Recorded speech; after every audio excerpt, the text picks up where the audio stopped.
ਪ੍ਰਕਾਸ਼ ਸਿੰਘ ਬਾਦਲ ਬਹੁਤ ਘੱਟ ਚੀਜ਼ਾਂ ਦੱਸਦੇ ਸੀ। ਤੁਸੀਂ 40 ਸਾਲ ਉਹਨਾਂ ਦੇ ਨਾਲ ਬਿਤਾਏ ਆ।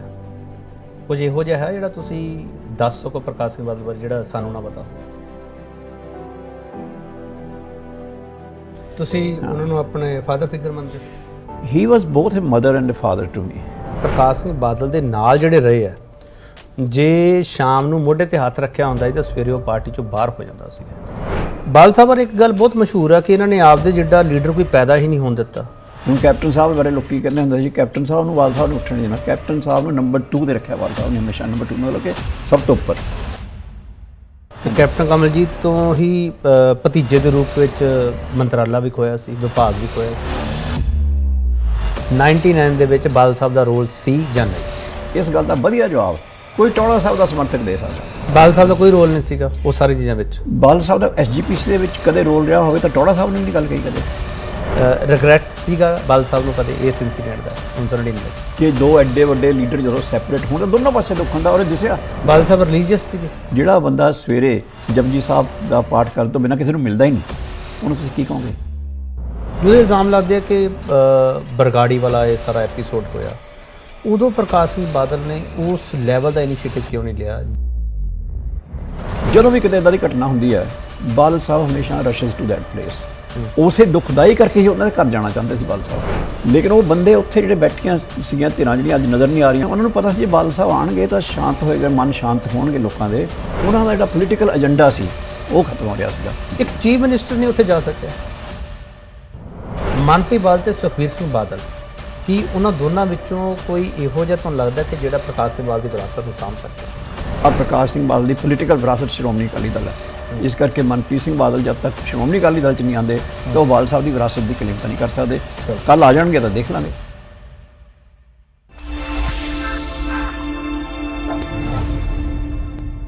ਜਸ ਟੀਵੀ ਦੇਖ ਰਹੇ ਤੁਸੀਂ, ਮੈਂ ਕੇਪੀ ਸਿੰਘ ਵਿਊ ਪੁਆਇੰਟ ਵਿੱਚ ਤੁਹਾਡਾ ਸਭ ਦਾ ਸਵਾਗਤ ਕਰਦਾ। ਪੰਜਾਬ ਦੀ ਸਿਆਸਤ ਦੇ ਵਿੱਚ ਕਿਹੜਾ ਮੋੜਾ ਨਵਾਂ ਆਏਗਾ? ਕੀ ਕੁਝ ਨਵਾਂ ਲਿਖਿਆ ਜਾਏਗਾ? ਪ੍ਰਕਾਸ਼ ਸਿੰਘ ਬਾਦਲ ਦੇ ਜਾਣ ਤੋਂ ਬਾਅਦ ਪੰਜਾਬ ਦੀ ਸਿਆਸਤ ਵਿੱਚ ਕੋਈ ਖਲਾਅ ਆਇਆ? ਪ੍ਰਕਾਸ਼ ਸਿੰਘ ਬਾਦਲ ਐਕਟਿਵ ਪੋਲਿਟਿਕਸ 'ਚੋਂ ਪਾਸੇ ਸੀਗੇ, ਪਰ ਉਹਨਾਂ ਦੇ ਜਾਣ ਤੋਂ ਬਾਅਦ ਕਿਹੜੇ ਸਵਾਲ ਬਾਕੀ? ਉਹ ਸਾਰੇ ਸਵਾਲ ਪੁੱਛਣ ਦੀ ਕੋਸ਼ਿਸ਼ ਕਰਾਂਗੇ। ਪ੍ਰਕਾਸ਼ ਸਿੰਘ ਬਾਦਲ ਢਿੱਡ ਵਿੱਚ ਕੀ ਕੁਝ ਲੈ ਗਏ, ਕਿਉਂਕਿ ਉਹ ਢਿੱਡ ਦੀਆਂ ਗੱਲਾਂ ਬਹੁਤ ਘੱਟ ਦੱਸਦੇ ਸੀ, ਪਰ ਇੱਕ ਸ਼ਖਸ ਹੈ ਜੋ ਢਿੱਡ ਦੀਆਂ ਗੱਲਾਂ ਵੀ ਜਾਣਦਾ, ਉਹ ਸਾਡੇ ਨਾਲ ਹੈ। ਹਰਚੰਦ ਸਿੰਘ ਬੈਂਸ ਸਰ, ਬਹੁਤ ਸਵਾਗਤ ਹੈ ਸਰ ਤੁਹਾਡਾ। ਥੈਂਕ ਯੂ ਬੈਂਸ ਸਾਹਿਬ, ਤੁਸੀਂ ਪੋਲਿਟਿਕਸ ਨੂੰ ਬਹੁਤ ਲੰਬੇ ਸਮੇਂ ਤੋਂ ਦੇਖਿਆ, ਕਾਲਮਨਿਸਟ ਵੀ ਹੋ, ਤੁਸੀਂ ਜਰਨਲਿਸਟ ਵੀ ਰਹੇ ਹੋ, ਤੁਸੀਂ ਜਰਨਲਿਜ਼ਮ ਪੜ੍ਹਾਈ ਵੀ ਹੈ, ਕਮੈਂਟਰੀ ਵੀ ਕੀਤੀ ਹੈ, ਸਭ ਕੁਝ ਕੀਤਾ ਤੁਸੀਂ। ਪ੍ਰਕਾਸ਼ ਸਿੰਘ ਬਾਦਲ ਬਹੁਤ ਘੱਟ ਚੀਜ਼ਾਂ ਦੱਸਦੇ ਸੀ। ਤੁਸੀਂ 40 ਸਾਲ ਉਹਨਾਂ ਦੇ ਨਾਲ ਬਿਤਾਏ ਆ। ਕੁਝ ਇਹੋ ਜਿਹਾ ਹੈ ਜਿਹੜਾ ਤੁਸੀਂ ਦੱਸ ਸਕੋ ਪ੍ਰਕਾਸ਼ ਸਿੰਘ ਬਾਦਲ ਬਾਰੇ ਜਿਹੜਾ ਸਾਨੂੰ ਨਾ ਪਤਾ ਹੋਵੇ? ਨਹੀਂ, ਇੱਕ ਤਾਂ ਦੇਖੋ ਉਹਨਾਂ ਦੀ ਜ਼ਿੰਦਗੀ ਤਾਂ ਖੁੱਲ੍ਹੀ ਕਿਤਾਬ ਹੈ। ਔਰ ਆਪ ਵੀ ਉਹ ਕਹਿੰਦੇ ਹੁੰਦੇ ਸੀਗੇ ਕਿ ਕਿਉਂਕਿ ਸਾਰੀ ਉਮਰ ਲੋਕਾਂ ਦੇ ਵਿੱਚ ਹੀ ਵਿਚਰਿਆ ਅਤੇ ਲੋਕਾਂ ਦੇ ਵਿੱਚ ਹੀ ਰਹੇ। ਉਹਨੇ ਜ਼ਿੰਦਗੀ 'ਚ ਕੁਛ ਇੱਦਾਂ ਮਤਲਬ ਲੁਕ ਛਿਪ ਕੇ ਤਾਂ ਕੁਛ ਸੀਗਾ ਨਹੀਂ, ਬਿਕੋਜ਼ ਸਾਰੀ ਜ਼ਿੰਦਗੀ ਉਹਨੇ ਲੋਕਾਂ ਦੇ ਵਿੱਚ ਹੀ ਰਹੇ।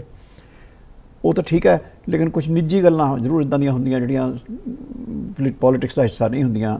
ਉਹ ਨਿੱਜੀ ਗੱਲਾਂ ਹੁੰਦੀਆਂ ਜਿਹੜੀਆਂ ਸਾਹਮਣੇ ਨਹੀਂ ਆਈਆਂ ਹੁੰਦੀਆਂ। ਉਹ ਕੁਛ ਮੈਂ ਸਾਂਝੀਆਂ ਕਰ ਸਕਦਾ, ਕੁਛ ਆਪਣੇ ਬਾਰੇ ਉਹਨਾਂ ਨਾਲ ਕੁਛ ਸਾਂਝਾ ਕਰ ਸਕਦਾ ਜਿਹੜਾ ਕਿ ਮਤਲਬ ਦੱਸ ਦਿਓ ਕੋਈ ਖਾਸ ਗੱਲ। ਨਹੀਂ, ਇੱਕ ਤਾਂ ਦੇਖੋ ਤੁਹਾਨੂੰ ਬੜਾ ਅਜੀਬ ਲੱਗਣਾ ਕਿ ਮੈਨੂੰ ਇੱਕ ਸਮਾਂ ਸੀਗਾ ਕਿ ਜਦੋਂ ਮੈਂ ਪੋਲੀਟੀਸ਼ੀਅਨਸ ਨੂੰ ਹੇਟ ਕਰਦਾ ਸੀਗਾ, ਤਾਂ ਮੈਂ ਸਮਝਦਾ ਕਿ ਪੋਲੀਟਿਕਸ ਵੀ ਗੰਦੀ ਚੀਜ਼ ਹੈ ਅਤੇ ਪੋਲੀਟੀਸ਼ੀਅਨ ਮਤਲਬ ਪਰੇ ਰਹੋ ਇਹਨਾਂ ਤੋਂ। ਤਾਂ ਮੈਂ ਐਕਚੁਅਲੀ ਯੰਗ ਆਈਡੀਅਲਿਸਟ ਸੀਗਾ ਅਤੇ ਉਹ ਮੇਰਾ ਵਿਊ ਇੱਦਾਂ ਦਾ ਹੀ ਸੀਗਾ। ਲੇਕਿਨ ਮੈਂ ਅਖਬਾਰਾਂ 'ਚ ਲਿਖਦਾ ਹੁੰਦਾ ਸੀ ਅਤੇ ਉਹਦੇ ਵਿੱਚ ਅਖਬਾਰਾਂ ਦੇ ਵਿੱਚ ਪੋਲੀਟਿਕਸ ਦੇ ਉੱਤੇ ਵੀ ਕੌਮੈਂਟ ਕਾਫੀ ਹੁੰਦਾ ਸੀਗਾ। ਤੋ ਇਹ ਕੋਈ ਮੈਂ ਦੱਸਣ ਲੱਗਾ ਜਦੋਂ ਬਾਦਲ ਸਾਹਿਬ ਜਿਹੜੀ ਸਰਕਾਰ ਡਿਸਮਿਸ ਹੋਈ ਹੈ 1980s ਦੇ ਅਰਾਊਂਡ, ਅਤੇ ਉਹ ਤੋਂ ਪਹਿਲਾਂ ਮੈਨੂੰ ਬਤੌਰ ਮੁੱਖ ਮੰਤਰੀ ਵੀ ਇਹਨਾਂ ਨੂੰ ਮੈਂ ਮਿਲਿਆ ਸੀਗਾ ਲੁਧਿਆਣੇ ਕਿਸੇ ਜਨਰਲ ਫੰਕਸ਼ਨ ਦੇ ਵਿੱਚ। ਬਹੁਤ ਯੰਗ ਸੀ ਮੈਂ ਉਦੋਂ, ਤਾਂ ਬਿਲਕੁਲ ਹੀ ਮਤਲਬ ਜੇ ਨਵਾਂ ਹੀ ਕਾਲਜ ਤੋਂ ਬਾਹਰ ਆਏ ਸੀਗੇ ਅਸੀਂ, ਮਤਲਬ 5-6 ਸਾਲ 7 ਸਾਲ ਹੋਏ ਸੀਗੇ।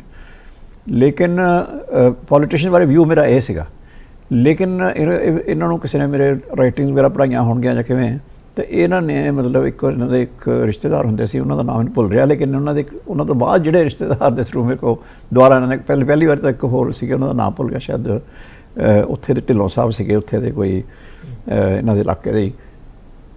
ਤੋ ਮਿਲੇ ਮੈਨੂੰ ਇੱਦਾਂ ਦਾ, ਮੈਂ ਤੁਹਾਡਾ ਪੜ੍ਹਦਾ ਹੁੰਦਾ, ਬੜਾ ਅੱਛਾ ਜਿਹਾ ਲੱਗਦਾ ਜੀ। ਇੱਦਾਂ ਮੇਰੇ ਲਈ ਬਾਦਲ ਸਾਹਿਬ ਦਾ ਇੱਦਾਂ ਤਾਂ ਸੀਗਾ ਵੀ ਬਹੁਤ ਵੱਡੇ ਲੀਡਰ ਨੇ ਇਹ ਪੰਜਾਬ ਦੇ, ਤੇ ਉਸ ਵੇਲੇ ਵੀ 2 ਵਾਰੀ ਮੁੱਖ ਮੰਤਰੀ ਰਹਿ ਚੁੱਕੇ ਸੀਗੇ, ਲੇਕਿਨ ਫਿਰ ਵੀ ਮੈਨੂੰ ਇੱਦਾਂ ਹੀ ਸੀਗਾ ਵੀ ਦੂਰ ਹੀ ਰਹੋ ਤਾਂ ਚੰਗਾ।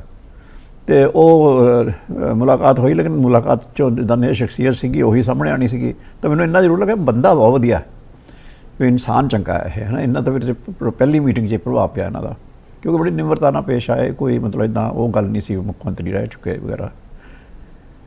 ਤਾਂ ਮੈਂ ਉਹਨੂੰ ਇੱਦਾਂ ਹੀ ਆਈ ਗਈ 'ਚ ਰੱਖਿਆ ਵੀ ਚਲੋ ਅੱਛੇ ਬੰਦੇ ਨੂੰ ਮਿਲੇ ਹਾਂ। ਅਤੇ ਮੈਂ ਵੀ ਸੋਚਿਆ ਵੀ ਚਲੋ ਪੋਲੀਟਿਕਸ 'ਚ ਅੱਛੇ ਬੰਦੇ ਵੀ ਹੁੰਦੇ ਹੋਣਗੇ, ਲੇਕਿਨ ਆਈ ਨੈਵਰ ਥੋਟ ਕਿ ਸਾਡਾ ਕੋਈ ਰਿਸ਼ਤਾ ਬਣਨੇ ਵਾਲਾ। ਲੇਕਿਨ ਇਹਨਾਂ ਦੀ ਖਾਸੀਅਤ ਸਮਝੋ ਤੁਸੀਂ ਕਿ ਬਾਅਦ ਦੇ ਵਿੱਚ ਇਹਨਾਂ ਦੇ ਇੱਕ ਰਿਸ਼ਤੇਦਾਰ ਸੀਗੇ ਸਰਦਾਰ ਅਮਰਜੀਤ ਸਿੰਘ ਸਿੱਧੂ, ਕਾਫੀ ਇਹਨਾਂ ਦੇ ਨਜ਼ਦੀਕੀ ਸੀਗੇ, ਔਰ ਉਹਨਾਂ ਦਾ ਸੁਭਾਅ ਜਿਹੜਾ ਨਿਮਰਤਾ ਵਾਲਾ ਸੀਗਾ। ਉਹ ਕਿਸੇ ਤਰ੍ਹਾਂ ਨਾਲ ਸਾਡੇ ਪਰਿਵਾਰ ਨੂੰ ਜਾਣਦੇ ਸੀਗੇ, ਮੇਰੇ ਜੀਜਾ ਜੀ ਦੇ ਥਰੂ। ਉਹਨਾਂ ਦੇ ਥਰੂ ਸੁਨੇਹੇ ਆਉਣੇ ਸ਼ੁਰੂ ਹੋ ਗਏ ਬਾਦਲ ਸਾਹਿਬ ਮਿਲਣਾ ਚਾਹੁੰਦੇ। ਤਾਂ ਫਿਰ ਮੈਂ ਉਹਨਾਂ ਨੂੰ ਦੂਜੀ ਵਾਰੀ ਮਿਲਿਆ ਅਤੇ ਉਹ ਲੁਧਿਆਣੇ ਮਿਲਿਆ, ਕਿਸੇ ਦੇ ਘਰੇ ਮਿਲੇ ਸੀਗੇ। ਮੈਨੂੰ ਉਹਨਾਂ ਬੰਦੇ ਦਾ ਨਾਂ ਯਾਦ ਨਹੀਂ ਗਾ, ਲੇਕਿਨ ਕਿਤੇ ਘਰੇ ਮਿਲੇ ਸੀ। ਲੇਕਿਨ ਇੰਨਾ ਯਾਦ ਆ ਵੀ ਖਾਣਾ ਖਾ ਕੇ ਹਟੇ ਸੀਗੇ ਤਾਂ ਇਹਨਾਂ ਨੇ ਮੈਨੂੰ ਕਿਹਾ ਵੀ ਬੈਠੋ ਖਾਣਾ ਖਾਓ ਨਾਲ, ਪਹਿਲਾਂ ਮਤਲਬ ਆਪ ਫਿਨਿਸ਼ ਕਰ ਚੁੱਕੇ ਸੀ ਲੇਕਿਨ ਖਾਣਾ ਲੱਗਾ ਹੋਇਆ ਸੀ। ਤਾਂ ਉੱਥੇ ਫਿਰ ਇਹਨਾਂ ਨੇ ਗੱਲਾਂ ਫਿਰ ਦੁਬਾਰਾ ਸ਼ੁਰੂ ਕੀਤੀਆਂ, ਕਾਕਾ ਕੀ ਕਰਦੇ ਹੁੰਦੇ ਆ, ਕੀ ਮਤਲਬ ਇਹਨਾਂ ਨੇ ਪੋਲੀਟਿਕਸ ਦੀ ਕੋਈ ਗੱਲ ਨਹੀਂ ਕੀਤੀ, ਸਪੋਰਟਸ ਦੀ ਗੱਲ ਸ਼ੁਰੂ ਹੋ ਗਈ, ਪੜ੍ਹਾਈ ਲਿਖਾਈ ਦੀ ਸ਼ੁਰੂ ਹੋ ਗਈ, ਇੱਦਾਂ ਸਾਰੀਆਂ ਜਨਰਲ ਜਿਹੀਆਂ ਗੱਲਾਂ, ਮਤਲਬ ਇਨਸਾਨੀਅਤ ਵਾਲੀਆਂ ਗੱਲਾਂ। ਅਤੇ ਉਹ ਵੀ ਇੱਥੇ ਮੀਟਿੰਗ ਖਤਮ ਹੋ ਗਈ। ਲੇਕਿਨ ਬਾਅਦ 'ਚ ਫਿਰ ਉਹ ਜੋ ਸਿੱਧੂ ਸਾਹਿਬ ਸੀ, ਉਹਨਾਂ ਨੇ ਮੇਰੇ ਜੀਜਾ ਜੀ ਨੂੰ ਕਿਹਾ ਕਿ ਬੈਂਸ ਸਾਹਿਬ ਨੂੰ ਕਹੋ ਵੀ ਥੋੜ੍ਹਾ ਜਿਹਾ ਇਹਨਾਂ ਦੇ ਨਾਲ ਇਹਨਾਂ ਦੀ ਮਦਦ ਕਰ ਦਿਆ ਕਰਨੇ। ਆਹੀ ਵਰਡ ਉਹਨਾਂ ਨੇ ਯੂਜ਼ ਕੀਤੇ। ਮਦਦ ਤਾਂ ਉਹਨਾਂ ਦੀ ਮੈਂ ਕੀ ਕਰਨੀ ਸੀ, ਮਤਲਬ ਉਹ ਵੱਡੇ ਇੰਨੇ ਸੀਗੇ। ਲੇਕਿਨ ਫਿਰ ਉਹ ਤੋਂ ਬਾਅਦ ਨਾ ਜਦੋਂ ਵੀ ਲੁਧਿਆਣੇ ਆਉਂਦੇ ਸੀ ਤਾਂ ਫਿਰ ਮੈਨੂੰ ਸੁਨੇਹਾ ਜ਼ਰੂਰ ਆ ਜਾਂਦਾ ਸੀਗਾ ਕਿ ਮਿਲਣਾ ਚਾਹੁੰਦੇ ਆ। ਉਹ ਤੋਂ ਬਾਅਦ ਹੌਲੀ ਰਾਬਤਾ ਵੱਧਦਾ ਗਿਆ। ਅਤੇ ਫਿਰ ਮਤਲਬ ਮੈਨੂੰ ਵੀ ਪਤਾ ਨਹੀਂ ਲੱਗਿਆ ਕਿ ਕਦੋਂ ਮੈਂ ਅਕਾਲੀ ਦਲ ਦੇ ਨਾਲ ਇੱਦਾਂ ਬਿਨਾਂ ਮਤਲਬ ਕਹਿੰਦੇ ਹੁੰਦੇ ਫਾਰਮਲ ਐਂਟਰੀ ਤੋਂ ਹੀ ਨਾਲ ਹੋ ਗਿਆ। ਅਤੇ ਉਹ ਫਿਰ ਉਹ ਤੋਂ ਬਾਅਦ 84 ਦਾ ਜਿਹੜੀਆਂ ਇਵੈਂਟ ਸੀਗੀਆਂ, ਪਹਿਲਾਂ ਧਰਮਯੁੱਧ ਮੋਰਚਾ ਲੱਗਾ, ਉਹ ਜਿਹੜਾ ਇਹਨਾਂ ਨੇ ਪਹਿਲੀ ਵਾਰੀ ਗ੍ਰਿਫਤਾਰੀ ਦੇਣੀ ਸੀ, ਉਸ ਤੋਂ ਪਹਿਲਾਂ ਸਾਡੀ ਮੁਲਾਕਾਤ ਲੁਧਿਆਣੇ ਹੋਈ। ਅਤੇ ਇਹਨਾਂ ਨੇ ਕਿਹਾ ਕਾਕਾ ਮੈਂ ਇੱਦਾਂ ਜਾਣਾ ਹੈਗਾ ਅਤੇ ਕੁਛ ਉੱਥੇ ਕੀ ਕਰਨਾ ਚਾਹੀਦਾ, ਮਾੜਾ ਜਿਹਾ ਆਪਣਾ ਆਈਡੀਆਜ਼ ਜੋ ਉਹ ਡਿਸਕਸ ਕੀਤੇ। ਉਹ ਫਿਰ ਜਦੋਂ 84 'ਚ ਗਏ ਨੇ ਤਾਂ ਪਚਮੜੀ ਜੇਲ੍ਹ 'ਚ ਸੀਗੇ, ਉੱਥੇ ਬਰਨਾਲਾ ਸਾਹਿਬ ਵੀ ਸੀ, ਬਰਨਾਲਾ ਸਾਹਿਬ ਨੇ ਉੱਥੇ ਲੈਟਰਸ ਵੀ ਲਿਖੇ। ਫਿਰ ਉਹ ਤੋਂ ਬਾਅਦ ਜਦੋਂ ਆਏ ਇਹ, ਫਿਰ ਇਹਨਾਂ ਨੇ ਮੈਨੂੰ ਸਿੱਧਾ ਮਤਲਬ ਅਪਰੋਚ ਕੀਤਾ ਘਰੇ ਆ ਕੇ ਕਿ ਤੁਸੀਂ ਜੀ ਹੈ ਤਾਂ ਤਕਲੀਫ, ਪਰ ਤੁਸੀਂ ਥੋੜ੍ਹਾ ਜਿਹਾ ਟਾਈਮ ਸਾਨੂੰ ਦਿਆ ਕਰੋ। ਤੋ ਮੈਂ ਬੱਚਾ ਸੀਗਾ ਨਾ ਸਾਹਮਣੇ ਉਸ ਵੇਲੇ ਵੀ, ਅਤੇ ਉਮਰ ਦਾ ਗੈਪ ਵੀ ਬਹੁਤ ਸੀਗਾ, ਤਾਂ ਵੈਸੇ ਵੀ ਸਟੇਚਰ ਉਹਨਾਂ ਦਾ ਬਹੁਤ ਵੱਡਾ। ਤਾਂ ਇਸ ਤਰ੍ਹਾਂ ਉਹ ਜਦੋਂ ਸ਼ੁਰੂ ਹੋਏ ਨਾ ਤਾਂ ਉਹ ਮਤਲਬ ਮੈਂ ਉਹਨਾਂ ਨੂੰ ਕਿਹਾ ਵੀ ਮੈਂ ਪੋਲੀਟਿਕਸ ਬਾਰੇ ਮੈਨੂੰ ਇੱਦਾਂ ਜ਼ਿਆਦਾ ਇੱਦਾਂ ਨਹੀਂ ਹੈ। ਤਾਂ ਕਹਿੰਦੇ ਕੋਈ ਨਹੀਂ ਜੀ, ਤੁਸੀਂ ਬਸ ਤੁਸੀਂ ਸਾਨੂੰ ਕੰਪਨੀ ਦੇ ਦਿਆ ਕਰੋ ਜੀ, ਮਤਲਬ ਇਸ ਤਰ੍ਹਾਂ ਦਾ ਸੁਭਾਅ ਸੀ ਉਹਨਾਂ ਦਾ। ਅਤੇ ਚਲੋ ਬੰਦਾ ਹੌਲੀ ਨਾਲ ਹੁੰਦਾ ਤਾਂ ਹੁੰਦਾ ਰਹਿੰਦਾ। ਇਹ ਫਿਰ ਇੱਕ ਨਿੱਜੀ ਰਿਸ਼ਤਾ ਬਣ ਗਿਆ, ਪੋਲੀਟੀਕਲ ਨਹੀਂ ਰਿਹਾ, ਇੱਦਾਂ ਨਹੀਂ ਰਿਹਾ ਕਿ ਉਹ ਮਤਲਬ ਕਦੇ ਆਉਣਾ ਤਾਂ ਉਹਨਾਂ ਨੇ ਮੇਰੇ ਕੋਲ ਆ ਜਾਣਾ ਜਾਂ ਮੈਨੂੰ ਆਉਣਾ ਸੁਨੇਹਾ ਆ ਜਾਣਾ ਵੀ ਆ ਜਾਓ, ਅਤੇ ਹੋਰ ਹੀ ਗੱਲਾਂ ਕਰ ਲੈਣੀਆਂ, ਮਤਲਬ ਕੋਈ ਪੜ੍ਹਾਈ ਲਿਖਾਈ ਦੀ ਕੋਈ ਗੱਲ ਪੁੱਛ ਲੈਣੀ ਇੱਦਾਂ। ਲੇਕਿਨ ਇਹ ਮੈਂ ਤੁਹਾਨੂੰ ਦੱਸਦਾ ਇਹਨਾਂ ਦੀ ਖਾਸੀਅਤ ਸੀ ਇਹ ਵੀ ਮੇਰੇ ਨਾਲ ਇੱਕ ਇੱਦਾਂ ਦੀ ਘਟਨਾ ਵਾਪਰੀ ਕਿ ਮੇਰੇ ਪਿਤਾ ਜੀ ਦੀ ਡੈਥ ਹੋਈ, ਮੇਰੇ ਫਾਦਰ ਸਾਹਿਬ ਦੀ। ਅਤੇ ਉਦੋਂ ਇਹ 97 ਤੋਂ ਬਾਅਦ ਦੀ ਗੱਲ ਹੈ, ਜਦੋਂ ਮੁੱਖ ਮੰਤਰੀ ਤੀਜੀ ਵਾਰੀ ਬਣਿਆ। ਤਾਂ ਸਵੇਰੇ ਸਾਡੀ 7 ਵਜੇ ਬਰੀਫਿੰਗ ਹੁੰਦੀ ਸੀਗੀ। ਮੈਂ ਹੁੰਦਾ ਸੀ ਚੀਫ ਸੈਕਟਰੀ, ਉਹਨੇ ਪ੍ਰਿੰਸੀਪਲ ਸੈਕਟਰੀ ਸਾਹਿਬ ਹੁੰਦੇ ਸੀਗੇ, ਰਮੇਸ਼ਿੰਦਰ ਸਿੰਘ ਸੀਗੇ ਉਦੋਂ। ਅਤੇ ਮੇਰੇ ਫਾਦਰ ਸਾਹਿਬ ਦੀ ਡੈਥ ਹੋਈ ਤਾਂ ਮੈਨੂੰ 5 ਵਜੇ ਸਵੇਰੇ ਪਤਾ ਲੱਗਾ। ਤਾਂ ਮੈਂ ਇਹਨਾਂ ਦੇ ਸਟਾਫ ਨੂੰ ਫ਼ੋਨ ਕਰਕੇ ਕਿ ਇੱਦਾਂ ਹੋ ਗਿਆ, ਅਤੇ ਮੈਂ ਪਿੰਡ ਜਾ ਰਿਹਾ, ਹੁਸ਼ਿਆਰਪੁਰ ਦੇ ਨਾਲ ਪਿੰਡ ਮੇਰਾ ਮਾਲਪੁਰ, ਕੋਈ 125 ਕਿਲੋਮੀਟਰ ਇੱਥੋਂ। ਤਾਂ ਮੈਂ ਇਹ ਕਹਿ ਕੇ ਚਲਾ ਗਿਆ ਕਿ ਜਦੋਂ ਤੁਹਾਡੀ ਮੀਟਿੰਗ ਸ਼ੁਰੂ ਹੋਏਗੀ ਤਾਂ ਬਾਦਲ ਸਾਹਿਬ ਨੂੰ ਦੱਸ ਦੇਣਾ ਕਿ ਮੈਂ ਇਸ ਕਰਕੇ ਮੀਟਿੰਗ 'ਚ ਨਹੀਂ ਆ ਰਿਹਾ, ਬਿਕੋਜ਼ ਆਹ ਗੱਲ ਹੋ ਗਈ ਹੈ। ਤਾਂ ਮੈਂ ਕਹਿ ਕੇ ਚਲਾ ਗਿਆ। ਤਾਂ ਮੈਂ ਅੱਜ ਅੱਧੀ ਜਰਨੀ ਹੀ ਗਿਆ, ਮਤਲਬ ਬਲਾਚੌਰ ਦੇ ਨੇੜੇ ਪਹੁੰਚਾਂਗੇ ਤਾਂ ਜਾ ਕੇ। ਅਤੇ ਮੈਨੂੰ ਉਹ ਰਸਤੇ ਮੋਬਾਈਲ ਫੋਨ ਵਗੈਰਾ ਜਿੰਨੇ ਪਾਪੂਲਰ ਨਹੀਂ ਸੀ ਹੋਏ, ਤਾਂ ਪੁਲਿਸ ਨੇ ਮੇਰੀ ਗੱਡੀ ਰੋਕ ਕੇ ਮੈਨੂੰ ਮਤਲਬ ਉਹਨਾਂ ਨੇ ਨੰਬਰ ਵਗੈਰਾ ਲੈ ਲਿਆ ਹੋਵੇਗਾ ਉਸ ਡਿਪਾਰਟਮੈਂਟ ਤੋਂ, ਅਤੇ ਰੋਕ ਕੇ ਉਹਨਾਂ ਨੇ ਕਿਹਾ ਵੀ ਮੁੱਖ ਮੰਤਰੀ ਸਾਹਿਬ ਉੱਥੇ ਤੁਹਾਡੇ ਘਰੇ ਹੈਗੇ ਨੇ, ਤੁਸੀਂ ਛੇਤੀ ਚਲੇ ਜਾਓ। ਮੈਂ ਜ਼ਾਹਿਰ ਤੇ ਰਿਹਾ ਸੀ ਖੈਰ, ਪਰ ਮੈਨੂੰ ਹੈਰਾਨੀ ਬੜੀ ਹੋਈ ਇਸ ਗੱਲ ਦੀ ਕਿ ਮੈਂ ਤਾਂ ਇਹਨਾਂ ਨੂੰ ਦੱਸ ਕੇ ਵੀ ਨਹੀਂ ਆਇਆ। ਮੈਂ ਤਾਂ ਸਿਰਫ ਸਟਾਫ ਨੂੰ ਇੱਕ ਮੈਸੇਜ ਦੇ ਕੇ ਆ ਗਿਆ ਸੀਗਾ। ਮੇਰੇ ਤੋਂ ਪਹਿਲਾਂ ਇਹ ਉੱਥੇ 1 ਘੰਟਾ ਪਹਿਲਾਂ ਮੇਰੇ ਤੋਂ ਮੇਰੇ ਫਾਦਰ ਸਾਹਿਬ ਦੀ ਡੈਥ 'ਤੇ ਜਦੋਂ ਮੈਂ ਹਜੇ ਬਾਅਦ 'ਚ ਪਹੁੰਚਾ ਤਾਂ 1 ਘੰਟਾ ਪਹਿਲਾਂ ਉੱਥੇ ਪਹੁੰਚੇ। ਅਤੇ ਉੱਥੇ ਬੜੇ ਸ਼ਾਂਤ ਬੈਠੇ ਸੀ ਜਦੋਂ ਮੈਂ ਗਿਆ। ਅਤੇ ਉੱਥੇ ਮੇਰੇ ਜਾਣ ਤੋਂ ਬਾਅਦ ਵੀ ਮਤਲਬ ਇਸ ਤਰ੍ਹਾਂ ਦੇ ਜਿਹੜੇ ਇਹਨਾਂ ਦੇ ਜੈਸਚਰ ਸੀਗੇ ਪਰਸਨਲ। ਤੁਸੀਂ ਇਹ ਕਹਿਣਾ ਚਾਹ ਰਹੇ ਹੋ ਕਿ ਉਹ ਅੰਦਰ ਵੜ ਜਾਂਦੇ ਸੀ ਬੰਦੇ ਦੇ, ਦਿਲੋਂ ਵੜਦੇ ਸੀ। ਇੱਕ ਖਾਸ ਗੱਲ ਇਹ ਆ, ਦੇਖੋ ਇੱਕ ਮੁੱਖ ਮੰਤਰੀ ਦਾ ਇੱਦਾਂ ਸਾਰੇ ਪ੍ਰੋਗਰਾਮ ਕੈਂਸਲ ਕਰਕੇ, ਔਰ ਮੈਂ ਤਾਂ ਉਸ ਵੇਲੇ ਬਿਲਕੁਲ ਹੀ ਯੰਗ ਸੀਗਾ। ਅਤੇ ਉਹ ਯੰਗ ਦੇ ਸਮਝ ਲਓ 40-45 ਸਾਲ ਦੀ ਉਮਰ ਹੋਏਗੀ ਮੇਰੀ। ਅਤੇ ਮਤਲਬ ਉਹਨਾਂ ਦੇ ਸਾਹਮਣੇ ਤਾਂ ਕੁਛ ਵੀ ਨਹੀਂ ਸੀਗਾ, ਮਤਲਬ ਉਮਰ ਦੇ ਹਿਸਾਬ ਨਾਲ ਉੱਦਾਂ ਵੀ। ਅਤੇ ਉਹ ਇਸ ਤਰ੍ਹਾਂ ਮਤਲਬ ਇੱਦਾਂ ਜਾਣਾ, ਫਿਰ ਉੱਥੇ ਰੁਕਣਾ, ਫਿਰ ਬਾਅਦ ਦੇ ਵਿੱਚ ਵੀ ਉੱਥੇ ਪਰਿਵਾਰ ਦੇ ਨਾਲ ਸਾਰੇ ਨਾਲ, ਫਿਰ ਮਤਲਬ ਉਹ ਇਸ ਤਰ੍ਹਾਂ ਸੀਗਾ ਜਿੱਦਾਂ ਮੈਨੂੰ ਇੱਦਾਂ ਲੱਗਾ ਵੀ ਜਿੱਦਾਂ ਇਹਨਾਂ ਨੂੰ ਲੱਗਾ ਕਿ ਜੋ ਮੈਂ ਉਸ ਵੇਲੇ ਰਿਸ਼ਤਾ ਬਣ ਚੁੱਕਾ ਸੀ ਸਾਡਾ, ਕਿ ਇਹਨਾਂ ਨੂੰ ਲੱਗਾ ਵੀ ਇਹਨਾਂ ਦੀ ਜ਼ਿੰਦਗੀ ਜਿਹੜੀ ਕਮੀ ਆ ਗਈ ਹੈ ਉਹਦਾ ਮੈਂ ਥੋੜ੍ਹਾ ਬਹੁਤਾ ਕਾਪਾ ਮੈਂ ਪੂਰਾ ਕਰਾਂ। ਉਹ ਸਾਰੀ ਉਮਰ ਫਿਰ ਕੀਤਾ ਇਹਨਾਂ ਨੇ। ਤੁਸੀਂ ਉਹਨਾਂ ਨੂੰ ਆਪਣੇ ਫਾਦਰ ਫਿਗਰ ਮੰਨਦੇ ਸੀ? He was both a mother and a father to me. ਮੇਰੇ ਮਾਂ ਵੀ ਬਣ ਕੇ ਜੀਏ, ਉਹ ਮੇਰੇ ਫਾਦਰ ਬਣ ਕੇ ਵੀ ਜੀਏ। ਔਰ ਦੇਖੋ ਸਾਡੇ ਰਿਸ਼ਤੇ ਦੀ ਇੱਕ ਖੂਬਸੂਰਤੀ ਤੁਹਾਨੂੰ ਦੱਸਦਾ, ਹੁਣ ਦੁਨੀਆ ਜਾਣਦੀ ਹੈ ਕਿ ਇਹਦੇ ਵਿੱਚ ਕੁਛ ਵੀ ਮਟੀਰੀਅਲ ਨਹੀਂ ਸੀਗਾ, ਕੁਛ ਵੀ। ਯਾਨੀ ਕਿ ਕੋਈ ਇੱਦਾਂ ਹੁੰਦਾ ਨਾ ਵੀ ਚਲੋ ਬਾਲ ਸਾਹਿਬ ਮੇਰਾ ਆਹ ਕੰਮ ਕਰ ਦਿਓ, ਜਾਂ ਬਾਲ ਸਾਹਿਬ ਮੇਰਾ ਮੈਨੂੰ ਇੱਥੇ ਹੈਲਪ ਕਰਵਾ ਦਿਓ, ਮੇਰੇ ਬੱਚੇ ਦੀ ਹੈਲਪ ਕਰਾ ਦਿਓ, ਜਾਂ ਕੋਈ ਇੱਥੇ ਐਡਮਿਸ਼ਨ ਹੈ, ਜਾਂ ਕੋਈ ਇੱਦਾਂ ਨਿੱਕੀਆਂ ਮੋਟੀਆਂ ਗੱਲਾਂ ਮੈਨੂੰ ਵੱਡੀਆਂ ਵੀ ਕੋਈ ਨਾ ਕਦੇ ਮੈਂ ਉਹਨਾਂ ਨੂੰ ਕਿਹਾ ਸੀਗਾ। ਹਾਂ, ਉਹਨਾਂ ਨੇ 2-4 ਵਾਰੀ ਮੈਨੂੰ ਜ਼ਰੂਰ ਮਜ਼ਾਕ 'ਚ ਕਿਹਾ ਵੀ ਬੈਸ ਸਾਹਿਬ ਕੋਈ ਲੋੜਾਂ ਹੁੰਦੀਆਂ ਕਦੇ ਤੁਸੀਂ ਕਹਿੰਦੇ ਨਹੀਂ। ਪਰ ਉਸ ਬੰਦੇ ਨਾਲ ਇਸ਼ਕ ਹੀ ਇੰਨਾ ਹੋ ਜਾਂਦਾ ਹੈ ਜਦੋਂ ਬੰਦਾ ਤੁਸੀਂ ਦੇਖਦੇ ਹੋ ਯਾਰ ਬੰਦੇ ਦਾ ਲੈਵਲ ਹੋਰ ਹੈ, ਇਹਦਾ ਆਪਣੀ ਜ਼ਿੰਦਗੀ ਦਾ ਸਟਾਈਲ ਹੋਰ ਹੈ, ਤੁਸੀਂ ਇਹਨੂੰ ਕੀ ਕਹੋਗੇ। ਤਾਂ ਉਹ ਫਿਰ ਇੱਦਾਂ ਨਾ ਇੱਕ ਰਿਸ਼ਤਾ ਜਾਂ ਇੱਦਾਂ ਦਾ ਸੈਲਫਲੈਸ ਜਾਂ ਦੋਨੋਂ ਪਾਸਿਓਂ। ਮੈਂ ਉਹਨਾਂ ਨੇ ਬਹੁਤ ਧੱਕੇ ਕੀਤੇ, ਮਤਲਬ ਉਹਨਾਂ ਨੇ ਬਹੁਤ ਔਖੇ ਟਾਈਮ 'ਤੇ ਮੇਰੀ ਲੋੜ ਹੁੰਦੀ ਸੀ ਤਾਂ ਮੈਂ ਲੱਭਣਾ ਨਾ ਕਈ ਵਾਰੀ ਹੋਰ ਮੇਰੀ ਕਈ ਖਾਮੀਆਂ ਸੀਗੀਆਂ, ਭੈੜ ਸੀਗੇ ਮੇਰੇ, ਉਹਨਾਂ ਨੂੰ ਪਤਾ ਸੀਗਾ, ਲੇਕਿਨ ਉਹਨੇ ਕਦੇ ਜ਼ਿਕਰ ਹੀ ਨਹੀਂ ਕੀਤਾ ਮੇਰੇ ਸਾਹਮਣੇ। ਜੇ ਮੈਂ ਇੱਕ ਵਾਰੀ 6 ਮਹੀਨੇ ਬਾਅਦ ਜਾ ਕੇ ਮਿਲਿਆ ਇਹਨਾਂ ਨੂੰ ਰਸਤੇ ਜੋ ਵਿੱਚੋਂ ਲੋਕੀ ਕਹਿੰਦੇ ਹੁੰਦੇ ਰਹੇ ਉਹ ਤਾਂ ਚਲੇ ਗਏ ਜੀ, ਉਹ ਤਾਂ ਆਉਣਗੇ ਨਹੀਂ ਜੀ, ਕਈਆਂ ਨੇ ਕਹਿ ਦਿੱਤਾ ਦੂਜੀ ਪਾਰਟੀ ਨਾਲ ਰਲ ਗਏ ਜੇ ਉਹ। He would never even think about it. ਮੈਂ ਜਦੋਂ ਦਫ਼ਤਰ ਵਾਪਸ ਗਿਆ ਤਾਂ ਮੇਰੇ 6 ਮਹੀਨੇ ਬਾਅਦ ਲਗਭਗ, ਤਾਂ ਮੇਰਾ ਸਟਾਫ ਬਹੁਤ ਵਰੀਡ ਕਿ ਜੀ CM ਸਾਹਿਬ ਬੜੇ ਦੁਖੀ ਨੇ, ਇਹ ਹੈ ਉਹ ਹੈ। ਮੈਂ ਤੁਹਾਨੂੰ ਕਿਹਨੇ ਕਿਹਾ? ਕਹਿੰਦੇ ਨਹੀਂ ਜੀ, ਉਹ ਮੈਂ ਤੁਹਾਨੂੰ ਬਾਲ ਸਾਹਿਬ ਨੇ ਕਿਹਾ। ਕਹਿੰਦੇ ਨਹੀਂ। ਅੱਛਾ, ਮੈਂ ਉਹਨਾਂ ਨੂੰ CM ਸਾਹਿਬ ਕਦੇ ਨਹੀਂ ਸੀ ਕਹਿੰਦਾ, ਉਹ ਨਾ ਹੀ ਪਸੰਦ ਕਰਦੇ ਸੀਗੇ, ਉਹ ਬਾਦਲ ਸਾਹਿਬ ਹੀ ਉਹਨਾਂ ਨੂੰ ਮੈਂ ਕਹਿੰਦਾ ਸੀਗਾ। ਅਤੇ ਉਹ ਤੁਸੀਂ ਆਰਟੀਕਲ ਹਾਂ, ਅਤੇ ਉਹ ਜਦੋਂ ਮੈਂ ਉਹਨਾਂ ਕੋਲ ਗਿਆ ਤਾਂ ਥੋੜ੍ਹੀ ਜਿਹੀ ਮੇਰੇ ਮਨ 'ਚ ਵੀ ਸੀਗਾ ਵੀ ਇੰਨੀ ਦੇਰ ਬਾਅਦ ਜਾ ਰਿਹਾ ਔਰ ਇੰਨੇ ਕਿੰਨੇ ਮੈਸੇਜਸ ਆ ਗਏ। ਇੱਕ ਵਾਰੀ DGP ਸਾਹਿਬ ਨੂੰ ਇਹਨਾਂ ਨੇ ਕਹਿ ਕੇ ਪੂਰੇ ਪੰਜਾਬ 'ਚ ਅਲਰਟ ਕਰਤਾ ਵੀ ਲੱਭੋ ਜਿੱਥੇ ਵੀ ਹੈਗੇ ਆ। ਤਾਂ ਮੈਨੂੰ ਵੀ ਪਤਾ ਸੀ ਵੀ ਬਾਦਲ ਸਾਹਿਬ ਕਿੱਥੇ ਕਿੱਥੇ ਤੇ ਜਾਂਦੇ ਨੇ। ਮੈਂ ਜਾ ਕੇ ਹਰਿਆਣੇ ਕਿਸੇ ਹੋਟਲ 'ਚ ਜਾ ਕੇ ਲੁਕ ਗਿਆ ਸੀ ਅਤੇ ਉਹਨਾਂ ਨੂੰ ਪਤਾ ਨਹੀਂ ਲੱਗਿਆ। ਲੇਕਿਨ ਜਦੋਂ ਮੈਂ ਵਾਪਸ ਆਇਆ ਤਾਂ ਮਾੜਾ ਜਿਹਾ ਪ੍ਰਭਾਵ ਮੇਰੇ ਮਨ 'ਤੇ ਸੀਗਾ ਵੀ ਇੰਨੀ ਗੈਪ ਤੋਂ ਬਾਅਦ ਆ ਰਿਹਾ, ਆਫਟਰ ਇੰਨੇ ਕੰਮ ਰਹਿ ਗਏ, ਸਾਰਾ ਕੁਛ ਰਹਿ ਗਿਆ, ਇਹਨਾਂ ਨੇ ਇੰਨਾ ਲੱਭਿਆ, ਮੈਂ ਲੱਭਿਆ ਨਹੀਂ। ਤਾਂ ਫਿਰ ਥੋੜ੍ਹੇ ਬਹੁਤ ਤਾਂ ਗਿਲਾ ਕਰਨਗੇ। ਤਾਂ ਉਹ ਜਦੋਂ ਮੈਂ ਗਿਆ ਤਾਂ ਅੰਦਰ ਮੇਰਾ ਖਿਆਲ ਮਾਨ ਸਾਹਿਬ ਹੁੰਦੇ ਸੀ ਉਦੋਂ ਚੀਫ ਸੈਕਟਰੀ, ਅਤੇ ਉਹ ਬੈਠੇ ਸੀਗੇ ਅਤੇ 1-2 ਅਫੀਸਰ ਸਾਹਿਬਾਨ ਹੋਰ ਬੈਠੇ ਸੀਗੇ। ਅਤੇ ਉਹ ਮੈਂ ਜਦੋਂ ਐਂਟਰ ਕੀਤਾ CM ਆਫਿਸ ਜਿਹੜਾ ਸਾਡਾ ਹੁੰਦਾ ਸੀਗਾ, ਤਾਂ ਉਹ ਦਰਵਾਜ਼ਾ ਖੋਲ੍ਹ ਕੇ ਉਹਨਾਂ ਨੇ ਮੇਰੇ ਵੱਲ ਦੇਖਿਆ ਇੱਦਾਂ, ਤਾਂ ਦੇਖਿਆ ਉਹਨੂੰ ਕਹਿੰਦੇ ਉਹ ਤੁਸੀਂ ਜਾਓ ਜੀ ਹੁਣ। ਅਤੇ ਉਹ ਕੁਰਸੀ 'ਤੇ ਉੱਠੇ ਅਤੇ ਆ ਕੇ ਨਾ ਕੁੱਟ ਕੇ ਮੈਨੂੰ ਜੱਫੀ ਪਾਈ। ਤਾਂ ਉਹਨੂੰ ਪਿਆਰ ਨਾਲ ਕਹਿੰਦੇ ਤੁਸੀਂ ਦੂਰ ਨਾ ਜਾਇਆ ਕਰੋ, ਦਿਲ ਨਹੀਂ ਲੱਗਦਾ ਸਾਡਾ। ਫਿਰ ਬੜੇ ਪਿਆਰ ਜਿਹੇ ਨਾਲ ਕਹਿੰਦੇ ਲਿੱਸੇ ਹੋ ਗਏ ਥੋੜ੍ਹੇ। ਉਹਨਾਂ ਦਾ ਤਰੀਕਾ ਸੀ ਮੈਨੂੰ ਸਮਝਾਉਣ ਦਾ, ਵੀ ਮੈਨੂੰ ਪਤਾ ਸਾਰੀ ਗੱਲ ਦਾ ਅਤੇ ਲੇਕਿਨ ਇਹ ਨਹੀਂ ਕਦੇ ਮਤਲਬ ਮੈਨੂੰ ਰਿਲਾਈਜ਼ ਹੀ ਨਹੀਂ ਹੋਣ ਦਿੱਤਾ ਵੀ ਮੈਂ ਇੰਨਾ ਮਤਲਬ ਇੰਨੀ ਦੇਰ ਬਾਅਦ ਆਇਆ ਬਿਨਾਂ ਦੱਸੇ। ਗੁੱਜੀਆਂ ਜਾਣਦੇ ਸੀ? ਹਾਂਜੀ, ਗੁੱਜੀਆਂ ਜਾਣਦੇ, ਸਾਰਾ ਜਾਣਦੇ ਸੀ ਜੀ। ਦੇਖੋ ਉਹਨਾਂ ਨੇ ਮੈਨੂੰ ਕਿਹਾ ਕਦੇ ਨਹੀਂ, ਲੇਕਿਨ ਮੈਨੂੰ ਵੀ ਪਤਾ ਹੁੰਦਾ ਸੀ, ਮੈਨੂੰ ਪਤਾ ਹੈ ਕਿਉਂਕਿ ਮੈਂ ਉਸ ਵੇਲੇ ਥੋੜ੍ਹਾ ਜਿਹਾ ਯੰਗ ਆਦਮੀ ਸੀਗਾ। ਚਲੋ ਮੈਂ ਇੱਕ ਛੋਟਾ ਜਿਹਾ ਵਕਫਾ ਲੈਣਾ, ਫਿਰ ਤੋਂ ਵਾਪਸ ਆਵਾਂਗੇ। ਬੈਂਸ ਸਾਹਿਬ ਤੋਂ ਬੜੀਆਂ ਇੰਟਰਸਟਿੰਗ ਗੱਲਾਂ ਅਸੀਂ ਪੁੱਛਣ ਦੀ ਕੋਸ਼ਿਸ਼ ਕਰਾਂਗੇ ਕੁਝ ਪੋਲਿਟਿਕਸ ਬਾਰੇ ਵੀ ਸਮਝ ਲਈਏ। ਪ੍ਰਕਾਸ਼ ਸਿੰਘ ਬਾਦਲ ਨੇ ਕਿਹੋ ਜਿਹੀ ਸਿਆਸਤ ਕੀਤੀ ਅਤੇ ਅੱਜ ਪੰਜਾਬ ਨੂੰ ਕਿਸ ਹਾਲਾਤਾਂ ਵਿੱਚੋਂ ਖੜਾ ਕਰਕੇ ਗਏ। ਵਾਪਸ ਆ ਰਹੇ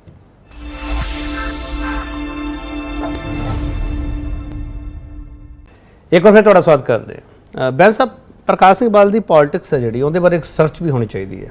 ਉਹ ਕਿਹੋ ਜਿਹੀ ਪੋਲਿਟਿਕਸ ਕਰਨਾ ਚਾਹੁੰਦੇ ਸੀਗੇ। ਮੇਰਾ ਸਵਾਲ ਇਸ ਕਰਕੇ ਹੈ ਬੈਂਸ ਸਾਹਿਬ, ਕਿਉਂਕਿ ਪ੍ਰਕਾਸ਼ ਸਿੰਘ ਬਾਦਲ ਦੇ ਨਾਲ ਜਿਹੜੇ ਰਹੇ ਆ, ਜੇ ਸ਼ਾਮ ਨੂੰ ਮੋਢੇ 'ਤੇ ਹੱਥ ਰੱਖਿਆ ਹੁੰਦਾ ਸੀ ਤਾਂ ਸਵੇਰੇ ਉਹ ਪਾਰਟੀ 'ਚੋਂ ਬਾਹਰ ਹੋ ਜਾਂਦਾ ਸੀਗਾ। ਇਹ ਕਿਹੋ ਜਿਹੀ ਪੋਲਿਟਿਕਸ ਸੀਗੀ? ਦੇਖੋ, ਜਿੰਨਾ ਮੈਂ ਦੇਖਿਆ, ਮੈਂ ਕਾਫੀ ਨੇੜਿਓਂ ਦੇਖਿਆ ਉਹਨਾਂ ਨੂੰ, ਕਾਫੀ ਨੇੜਿਓਂ ਉਹਨਾਂ ਦੀ ਸਿਆਸਤ ਨੂੰ ਵੀ, ਉਹਨਾਂ ਦੀ ਸ਼ਖਸੀਅਤ ਨੂੰ ਵੀ, ਔਰ ਬਹੁਤ ਕੁਛ ਮੈਨੂੰ ਮਤਲਬ ਉਹ ਵੀ ਪਤਾ ਹੈ ਜਿਹੜਾ ਕਿ ਸ਼ਾਇਦ ਹੋਰ ਮਤਲਬ ਬੜਾ ਨਾ ਪਤਾ ਹੋਵੇ, ਲੋਕਾਂ ਨੂੰ ਨਾ ਪਤਾ ਹੋਵੇ। ਇੱਦਾਂ ਨਹੀਂ ਸੀਗਾ ਜਦੋਂ ਤੁਸੀਂ ਕਹਿ ਰਹੇ ਹੋ। ਇੱਦਾਂ ਸੀ ਬਾਦਲ ਸਾਹਿਬ ਨੂੰ ਜਦੋਂ ਇਹਨਾਂ ਨੇ ਮੋਢੇ 'ਤੇ ਹੱਥ ਰੱਖਿਆ ਹੁੰਦਾ ਸੀ ਉਹਨਾਂ ਦੇ, ਇਹਨਾਂ ਨੂੰ ਪਤਾ ਹੁੰਦਾ ਸੀ ਇਹ ਬੰਦਾ ਸਵੇਰੇ ਛੱਡ ਜਾਊਗਾ ਮੈਨੂੰ। ਬਹੁਤ ਵਾਰੀ ਦਾ ਹੋਈ ਆ, ਮੈਂ ਤੁਹਾਨੂੰ ਐਗਜ਼ਾਮਪਲਸ ਵੀ ਕੰਕਰੀਟ ਵੀ ਦੇ ਸਕਦਾ ਵੈਸੇ, ਪਰ ਉਹ ਚਲੋ ਨਾਂ ਕਿਸੇ ਦਾ ਨਾਂ ਲਈਏ ਤਾਂ ਚੰਗੀ ਗੱਲ ਹੋਏਗੀ।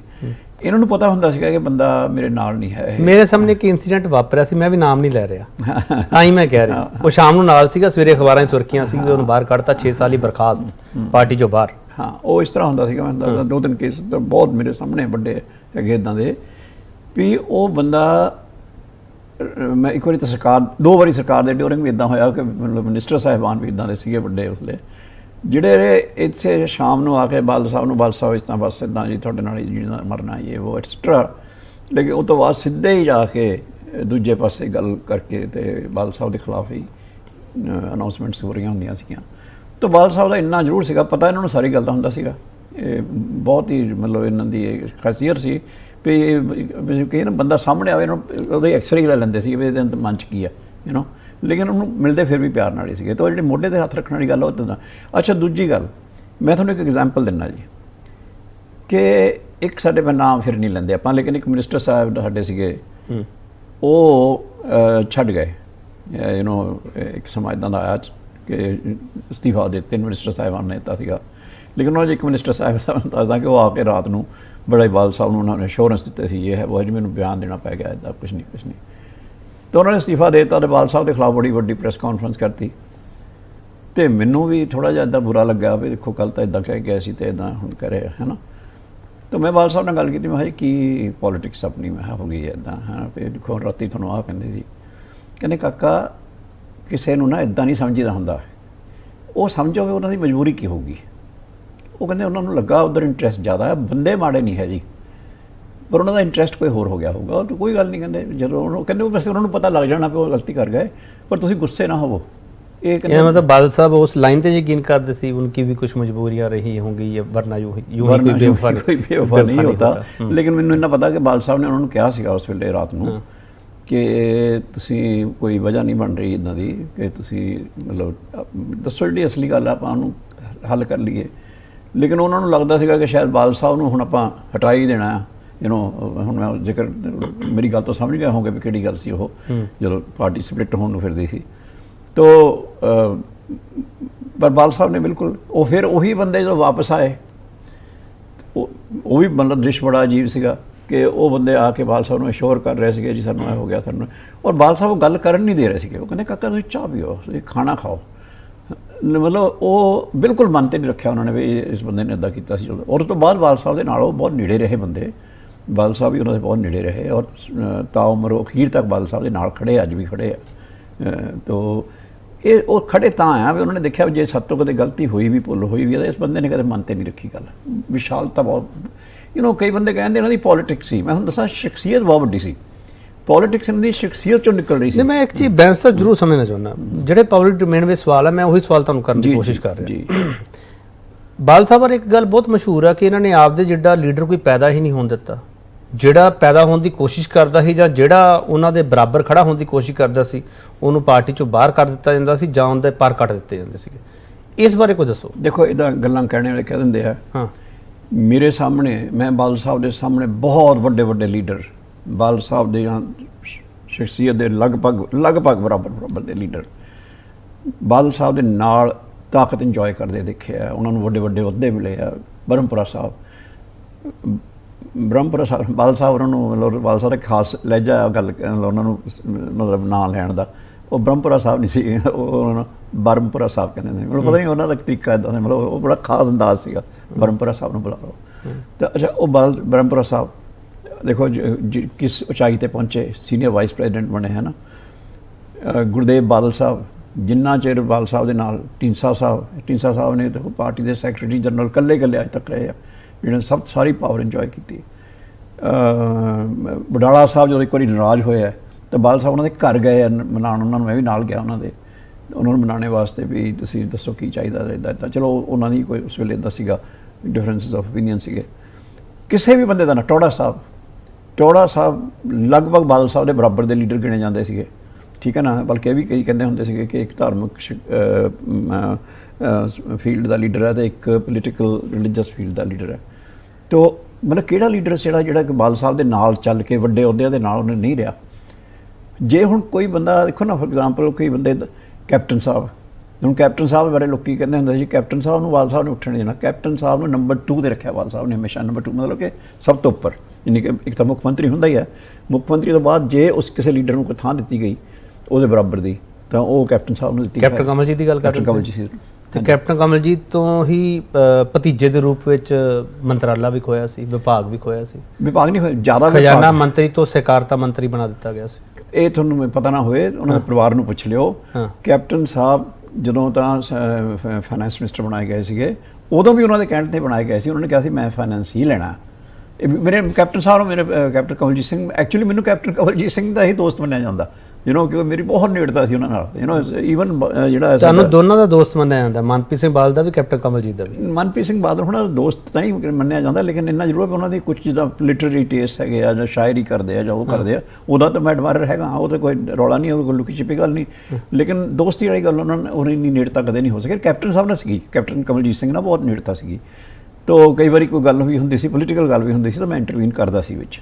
ਤੋ ਉਹ ਫਾਈਨੈਂਸ ਮਿਨਿਸਟਰੀ ਵੀ ਬਾਦਲ ਸਾਹਿਬ ਨੇ ਉਹਨਾਂ ਦੇ ਕਹਿਣ 'ਤੇ ਦਿੱਤੀ ਸੀ। ਅਤੇ ਜਦੋਂ ਉਹਨਾਂ ਨੇ ਕਿਹਾ ਵੀ ਜੀ ਫਾਈਨੈਂਸ ਮਿਨਿਸਟਰੀ ਦੇ ਵਿੱਚ ਜਦੋਂ ਬਸ ਗਾਲਾਂ ਤੋਂ ਸਿਵਾ ਕੁਛ ਨਹੀਂ ਰੱਖਿਆ, ਇੱਦਾਂ ਉਹਨਾਂ ਦੇ ਵਰਡ ਸੀਗੇ ਇਹ, ਵੀ ਮੈਨੂੰ ਕੋਈ ਹੁਣ ਹੋਰ ਮਹਿਕਮਾ ਦਿਓ, ਤਾਂ ਉਹ ਵੀ ਕੈਪਟਨ ਸਾਹਿਬ ਦੇ ਕਹਿਣ 'ਤੇ ਦਿੱਤਾ ਗਿਆ ਸੀਗਾ। ਸਹਿਕਾਰਤਾ ਮੰਤਰੀ ਕੈਪਟਨ ਸਾਹਿਬ ਨੇ ਖੁਦ ਮੰਗਿਆ ਸੀ। ਕੈਪਟਨ ਸਾਹਿਬ ਨੇ ਖੁਦ ਮੰਗੀ ਸੀ ਇਹ ਗੱਲ। ਹਾਂਜੀ, ਕੈਪਟਨ ਔਰ ਤੁਹਾਨੂੰ ਦੱਸ ਦਵਾਂ, ਪੰਜਾਬ ਦੀ ਪੋਲੀਟਿਕਸ ਦੇ ਵਿੱਚ, ਪਿੰਡਾਂ ਦੀ ਪੋਲੀਟਿਕਸ ਦੇ ਵਿੱਚ, ਕਿਸਾਨਾਂ ਦੀ ਪੋਲੀਟਿਕਸ ਦੇ ਵਿੱਚ, ਸਿੱਖੀ ਦੀ ਪੋਲੀਟਿਕਸ ਵਿੱਚ ਕੋਆਪਰੇਸ਼ਨ ਮਿਨਿਸਟਰੀ ਬਹੁਤ ਹੀ ਇੰਪੋਰਟੈਂਟ ਹੈ। ਔਰ ਕੈਪਟਨ ਕਮਲਜੀਤ ਸਿੰਘ ਉਹਨਾਂ ਨੂੰ ਇਸ ਗੱਲ ਦਾ ਪਤਾ ਸੀਗਾ, ਔਰ ਬਾਦਲ ਸਾਹਿਬ ਨੂੰ ਵੀ ਇਸ ਗੱਲ ਦਾ ਪਤਾ ਸੀ। ਬਾਦਲ ਸਾਹਿਬ ਨੂੰ ਇਹ ਸਾਰਾ ਦੇਖਿਆ ਹੋਇਆ ਸਾਰਾ। ਕੋਆਪਰੇਸ਼ਨ ਮਿਨਿਸਟਰੀ, ਰੈਵਨਿਊ ਮਿਨਿਸਟਰੀ ਔਰ ਐਗਰੀਕਲਚਰ ਮਿਨਿਸਟਰੀ ਜਿਹੜੀਆਂ ਇਹ ਪੰਜਾਬ ਦੇ ਵਿੱਚ ਜਿਹੜਾ ਨਾ, ਇਹਨਾਂ ਨੂੰ ਆਮ ਵਾਂਗੂ ਨਾ ਲਾਓ, ਇਹ ਬਹੁਤ ਅਹਿਮ ਮਿਨਿਸਟਰੀਆਂ ਨੇ। ਤਾਂ ਉਹ ਕੈਪਟਨ ਸਾਹਿਬ ਨੂੰ ਪਤਾ ਸੀ ਇਸ ਗੱਲ ਦਾ, ਕਿ ਉਹ ਖੁਦ ਅਸੀਂ ਮਿਨਿਸਟਰੀ ਛੋਟੀ ਨਹੀਂ ਕਹਿ ਰਹੇ, ਤੁਸੀਂ ਕਿਹਾ ਸੀ ਨੰਬਰ 2 ਰੱਖਦੇ ਸੀ। ਮੈਂ ਤਾਂ ਨੰਬਰ 2 ਵੀ ਜਦੋਂ ਉਹਨਾਂ ਨੇ ਕਿਹਾ ਮੈਨੂੰ ਫਾਈਨੈਂਸ, ਉਹ ਨੰਬਰ 2 ਤਾਂ ਹੀ ਪੜ੍ਹੇ ਸੀ ਨਾ ਜਦੋਂ ਦੇਖੋ ਬਾਦਲ ਸਾਹਿਬ ਪੀਕ 'ਤੇ ਸੀਗੇ। 97 ਤੋਂ ਜਦੋਂ ਆ ਸਰਕਾਰ ਆਈ ਹੈ, 94 ਸੀਟਾਂ ਸੀ ਸਾਡੇ ਕੋਲੇ, ਉਨੀ ਤਾਂ ਪੀਕ ਜਿਹੜੀ ਸੀਗੀ, ਮਤਲਬ ਪੋਲੀਟੀਕਲ ਪਾਵਰ ਜਿਹੜੀ ਅਕਾਲੀ ਦਲ ਕੋਲ ਉਦੋਂ ਆਈ ਹੈ। ਉਹ ਤੋਂ ਬਾਅਦ ਤਾਂ ਉਨੀ ਨਹੀਂ ਆਈ, ਸਰਕਾਰਾਂ ਬਣੀਆਂ, ਲੇਕਿਨ 94 ਸੀਟਾਂ ਤਾਂ ਉਦੋਂ ਹੀ ਆਈਆਂ ਸੀ ਸਿਰਫ। ਅਤੇ ਉਸ ਵੇਲੇ ਜੇ ਬਾਦਲ ਸਾਹਿਬ ਤੋਂ ਬਾਅਦ ਕਿਸੇ ਦਾ ਨਾਂ ਸੀ ਸਰਕਾਰ ਦੇ ਵਿੱਚ, ਔਰ ਬਾਦਲ ਸਾਹਿਬ ਵੱਲੋਂ ਹੀ ਦਿੱਤਾ ਗਿਆ ਸੀ, ਔਰ ਕੈਪਟਨ ਕਮਲਜੀਤ ਸਿੰਘ ਦਾ ਸੀਗਾ। ਚਲੋ, ਇੱਕ ਤੁਸੀਂ ਟੋੜਾ ਸਾਹਿਬ ਦਾ ਜ਼ਿਕਰ ਕੀਤਾ ਜੀ, ਤੁਸੀਂ ਕਹਿ ਰਹੇ ਹੋ ਕਿ ਟੋੜਾ ਸਾਹਿਬ ਨੂੰ ਇੱਕ ਬਰਾਬਰ ਦਾ ਆਗੂ ਮੰਨਿਆ ਜਾਂਦਾ ਸੀ ਪ੍ਰਕਾਸ਼ ਸਿੰਘ ਬਾਦਲ ਦੇ, ਇੱਕ ਧਾਰਮਿਕ ਲੀਡਰ ਵਜੋਂ ਉਹਨਾਂ ਦਾ ਨਾਮ ਸੀਗਾ। 1999 ਦੇ ਵਿੱਚ SGPC ਦਾ ਪ੍ਰਧਾਨ, ਅਕਾਲ ਤਖਤ ਦੇ ਜਥੇਦਾਰ, ਗੁਰਦੁਆਰਾ ਜੁਡੀਸ਼ੀਅਲ ਕਮਿਸ਼ਨ, ਇਹ ਸਾਰੇ ਭੰਗ ਕਰਤੇ, ਸਾਰੇ ਲਾਤੇ। ਮੈਂ ਦੇਖੋ ਮੈਨੂੰ ਚੰਗਾ ਲੱਗਾ ਤੁਸੀਂ ਸਾਰੀ ਗੱਲ ਪੁੱਛੀ ਹੈ। ਪਹਿਲਾਂ ਤਾਂ ਮੈਂ ਇਹ ਦੱਸਦਾ ਕਿ ਬੜੀ ਟੋੜਾ ਸਾਹਿਬ ਬਾਰੇ ਵੀ ਅਤੇ ਹੋਰਨਾਂ ਬਾਰੇ ਵੀ ਬੜੀਆਂ ਗੱਲਾਂ ਅਜੀਬ ਜਿਹੀਆਂ ਸੁਣਨ ਨੂੰ ਮਿਲਦੀਆਂ ਜੀ, ਕਿ ਬਾਦਲ ਸਾਹਿਬ ਹੁਣ ਕਈ ਤੱਕ ਲੋਕੀ ਇਹ ਵੀ ਗੱਲਾਂ ਕਰਨ ਲੱਗੇ, ਲਿਫਾਫਾ ਕਲਚਰ ਜੀ, ਬਾਦਲ ਸਾਹਿਬ ਦੀ ਜੇਬ 'ਚੋਂ ਲਿਫਾਫਾ ਨਿਕਲਦਾ ਸੀ ਜੀ, ਇਹ ਸੀ ਜੀ, ਉਹ ਸੀ ਜੀ। ਟੋੜਾ ਸਾਹਿਬ ਬਾਦਲ ਸਾਹਿਬ ਦੀ ਪ੍ਰਧਾਨਗੀ 'ਚ ਕਿੰਨੀ ਵਾਰੀ SGPC ਦੇ ਪ੍ਰਧਾਨ ਬਣਿਆ, ਤੁਹਾਨੂੰ ਪਤਾ ਨਾ। ਬਾਦਲ ਸਾਹਿਬ ਦੀ ਪ੍ਰਧਾਨਗੀ ਤੋਂ ਬਾਅਦ ਜਿੰਨੀ ਵਾਰੀ ਵੀ ਜਿਹੜੇ ਟੋੜਾ ਸਾਹਿਬ ਬਣੇ ਆ, ਉਹ ਬਾਦਲ ਸਾਹਿਬ ਦੀ, ਜੇ ਆਪਾਂ ਨੂੰ ਲਿਫਾਫਾ ਕਹਿਣਾ ਤਾਂ ਲਿਫਾਫੇ 'ਚੋਂ ਹੀ ਬਣੇ ਨਾ, ਕਿਉਂਕਿ ਉਹਨਾਂ ਦਾ ਨਾਮ ਬਾਦਲ ਸਾਹਿਬ ਹੀ ਭੇਜਦੇ ਹੁੰਦੇ ਸੀਗੇ, ਜਿਹੜਾ ਉੱਥੇ ਖੁੱਲ੍ਹਦਾ ਹੁੰਦਾ ਸੀਗਾ। ਇਹੀ ਤਰੀਕਾ ਸੀ ਉਦੋਂ ਵੀ, ਸ਼ੁਰੂ ਤੋਂ ਹੀ ਇਹੀ ਤਰੀਕਾ ਆ ਕਿ ਅਕਾਲੀ ਦਲ ਦਾ ਪ੍ਰਧਾਨ SGPC ਮੈਂਬਰ ਸਾਹਿਬਾਨ ਨੂੰ ਮਿਲ ਕੇ ਉਹਨਾਂ ਦਾ ਕੰਸੈਂਸਸ ਲੈ ਕੇ ਫਿਰ ਉਹ ਨਾਂ ਅਨਾਊਂਸ ਕਰਦਾ ਆ। ਇਹ ਸ਼ੁਰੂ ਤੋਂ ਇਹੀ ਚੱਲਿਆ ਆ ਰਿਹਾ। ਬਾਦਲ ਸਾਹਿਬ ਤੋਂ ਪਹਿਲਾਂ ਵੀ ਇਹੀ ਸੀ, ਬਾਅਦ 'ਚ ਵੀ ਇਹੀ ਸੀ, ਅੱਜ ਵੀ ਇਹੀ ਹੈ। ਟੋੜਾ ਸਾਹਿਬ ਵੀ ਇਸੇ ਜਿਹਨੂੰ ਅਸੀਂ ਲਿਫਾਫਾ ਕਲਚਰ ਕਹਿੰਦੇ, ਜੇ ਆਪਾਂ ਕਹਿੰਦੇ, ਮੈਂ ਤਾਂ ਨਹੀਂ ਮੰਨਦਾ ਇਹਨੂੰ, ਕਿਉਂਕਿ ਜੋ ਸਾਰਿਆਂ ਨੂੰ ਟੋੜਾ ਸਾਹਿਬ ਨੂੰ ਵੀ ਪਤਾ ਸੀਗਾ, ਸਭ ਨੂੰ ਹੀ ਪਤਾ ਸੀਗਾ, ਅੱਜ ਵੀ ਪਤਾ ਹੈ। ਬੀਬੀ ਜੀ ਜਗੀਰ ਕੌਰ ਜਿਹੜੇ ਕਹਿੰਦੇ ਸੀ ਕਿਉਂ ਸਾਨੂੰ ਛੱਡ ਕੇ ਗਏ ਸੀ, ਕਿ ਤੁਸੀਂ ਮੇਰਾ ਨਾਂ ਅਨਾਊਂਸ ਕਰੋ। ਮੇਰਾ ਨਾਮ ਸਰ ਮਤਲਬ ਫਿਰ ਲਿਫਾਫਾ ਹੀ ਹੋ ਗਿਆ ਨਾ, ਕਿ ਮੇਰਾ ਨਾਮ ਭੇਜੋ ਲਿਫਾਫੇ ਦੇ ਵਿੱਚ। ਮੈਂ ਲਿਫਾਫੇ ਵਾਲਾ ਸਵਾਲ ਨਹੀਂ, ਮੈਂ ਤਾਂ ਕਰ ਰਿਹਾ ਇਹ ਗੱਲ ਕਿ ਬਾਦਲ ਸਾਹਿਬ ਅਤੇ ਟੋੜਾ ਸਾਹਿਬ ਦੇ ਵਿੱਚ ਜਿਹੜੇ ਗੱਲਾਂ ਡਿਫਰੈਂਸਿਸ ਦੀਆਂ ਗੱਲਾਂ ਕਰਦੇ ਨੇ ਨਾ, ਉਹ ਇੱਦਾਂ ਨਹੀਂ ਹੈਗੀਆਂ। ਉਹਦੇ ਬਹੁਤ ਰੀਜ਼ਨ ਨੇ। ਕਈ ਵਾਰੀ ਬਾਦਲ ਸਾਹਿਬ ਨੂੰ ਕੋਈ ਨਾਰਾਜ਼ਗੀ ਹੋਈ ਹੋਏਗੀ, ਕਦੇ ਬਾਦਲ ਸਾਹਿਬ ਦੀ ਨਾਰਾਜ਼ਗੀ ਤਾਂ ਪਤਾ ਨਹੀਂ ਲੱਗਦਾ ਸੀਗਾ, ਟੋੜਾ ਸਾਹਿਬ ਦੀ ਨਾਰਾਜ਼ਗੀ ਝੱਟ ਸ਼ੋ ਹੋ ਜਾਂਦੀ ਸੀ। ਤਾਂ ਉਹ ਜਦੋਂ ਹੋਇਆ ਸੀਗਾ ਵੀ ਜਦੋਂ ਡਿਫਰੈਂਸਿਸ ਹੋਏ ਸੀ ਇਹਨਾਂ ਦੇ, ਉਹ 1 ਜਾਂ 2 ਵਾਰੀ ਹੋਏ ਜ਼ਿੰਦਗੀ 'ਚ, ਜਾਂ 2 ਜਾਂ 3 ਵਾਰੀ ਹੋ ਗਏ ਵੱਧ ਤੋਂ ਵੱਧ। ਇੱਕ ਵਾਰੀ ਉਹ ਖਾਲਸਾ ਮਾਰਚ ਵੇਲੇ ਹੋਏ, ਤਾਂ ਇੱਕ ਵਾਰੀ ਜਿਹੜਾ 300 ਸਾਲਾ ਸੀਗਾ ਆਪਣਾ ਖਾਲਸਾ ਸਾਜਨਾ ਦਿਵਸ, ਉਹਦੇ ਡਿਊਰਿੰਗ ਕਿਸੇ ਗੱਲ ਕਰਕੇ ਹੋਏ ਸੀਗੇ। ਔਰ ਉਹ ਵੀ ਟੋੜਾ ਸਾਹਿਬ ਨੇ ਬਿਆਨ ਦਿੱਤਾ ਸੀਗਾ ਤਾਂ ਹੋਏ ਸੀਗੇ। ਇੱਕ ਵਾਰੀ ਤਾਂ ਟੋੜਾ ਸਾਹਿਬ ਨੇ ਇਹੀ ਕਹਿ ਦਿੱਤਾ ਸੀਗਾ ਕਿ ਮਤਲਬ ਹੁਣ ਚਲੋ ਇਸ ਗੱਲ 'ਚ ਨਹੀਂ ਜਾਂਦੇ। ਪਰ ਇਹਨਾਂ ਦੋਨਾਂ ਦੀ ਜਿਹੜੀ ਆਪਸੀ ਕੋਆਪਰੇਸ਼ਨ ਰਹੀ ਸਾਰੀ ਉਮਰ, ਆਖਰ ਤੱਕ ਬਾਦਲ ਸਾਹਿਬ ਨੇ ਜਦੋਂ, ਟੋੜਾ ਸਾਹਿਬ ਨੇ ਜਦੋਂ ਦੁਨੀਆ ਤੋਂ ਰੁਖਸਤ ਵੀ ਹੋਏ ਆ, ਤਾਂ ਉਹ ਸ਼੍ਰੋਮਣੀ ਅਕਾਲੀ ਦਲ ਜਿਹਦੇ ਕਿ ਬਾਦਲ ਸਾਹਿਬ ਮੁੱਖ ਲੀਡਰ ਆ, ਉਹਦੇ ਵਿੱਚ ਹੀ ਰੁਖਸਤ ਹੋਏ ਆ। ਆਖਰੀ ਵਾਰੀ ਪ੍ਰਧਾਨ ਵੀ ਬਾਦਲ ਸਾਹਿਬ ਵੱਲੋਂ ਹੀ ਬਣਾਏ ਤੋਂ ਬਾਅਦ ਰੁਖਸਤ ਹੋਏ ਆ। ਉਹ ਵਿੱਚ ਦੀਆਂ ਡਿਫਰੈਂਸਿਸ ਹੋ ਜਾਂਦੀਆਂ, ਉਹ ਮਾਈਨਰ। ਦੇਖੋ ਜਿਸ ਬੰਦੇ ਨੇ 70 ਸਾਲ 50-60 ਸਾਲ ਨਾਲ ਗੁਜ਼ਾਰੇ ਆ, ਉਹ 'ਚ 1-2 ਵਾਰੀ ਉਹਨਾਂ ਦੀ ਡਿਫਰੈਂਸਿਸ ਹੋ। ਚਲੋ ਮੈਂ ਇੱਕ ਛੋਟਾ ਬ੍ਰੇਕ ਲੈ ਲਵਾਂ ਬੈਂਸ ਸਾਹਿਬ। ਇਸ ਸਵਾਲ ਤੇ ਹੋਰ ਵੀ ਤਫਸੀਲ ਨਾਲ ਮੈਂ ਜਵਾਬ ਲੈਣਾ ਹੈ, ਤਾਂ ਇਹ ਬੜਾ ਇੰਪੋਰਟੈਂਟ ਸਵਾਲ ਹੈ। ਵਾਪਸ ਆ ਕੇ ਇਹ ਸਵਾਲ ਕੰਟੀਨਿਊ ਰਹੂਗਾ।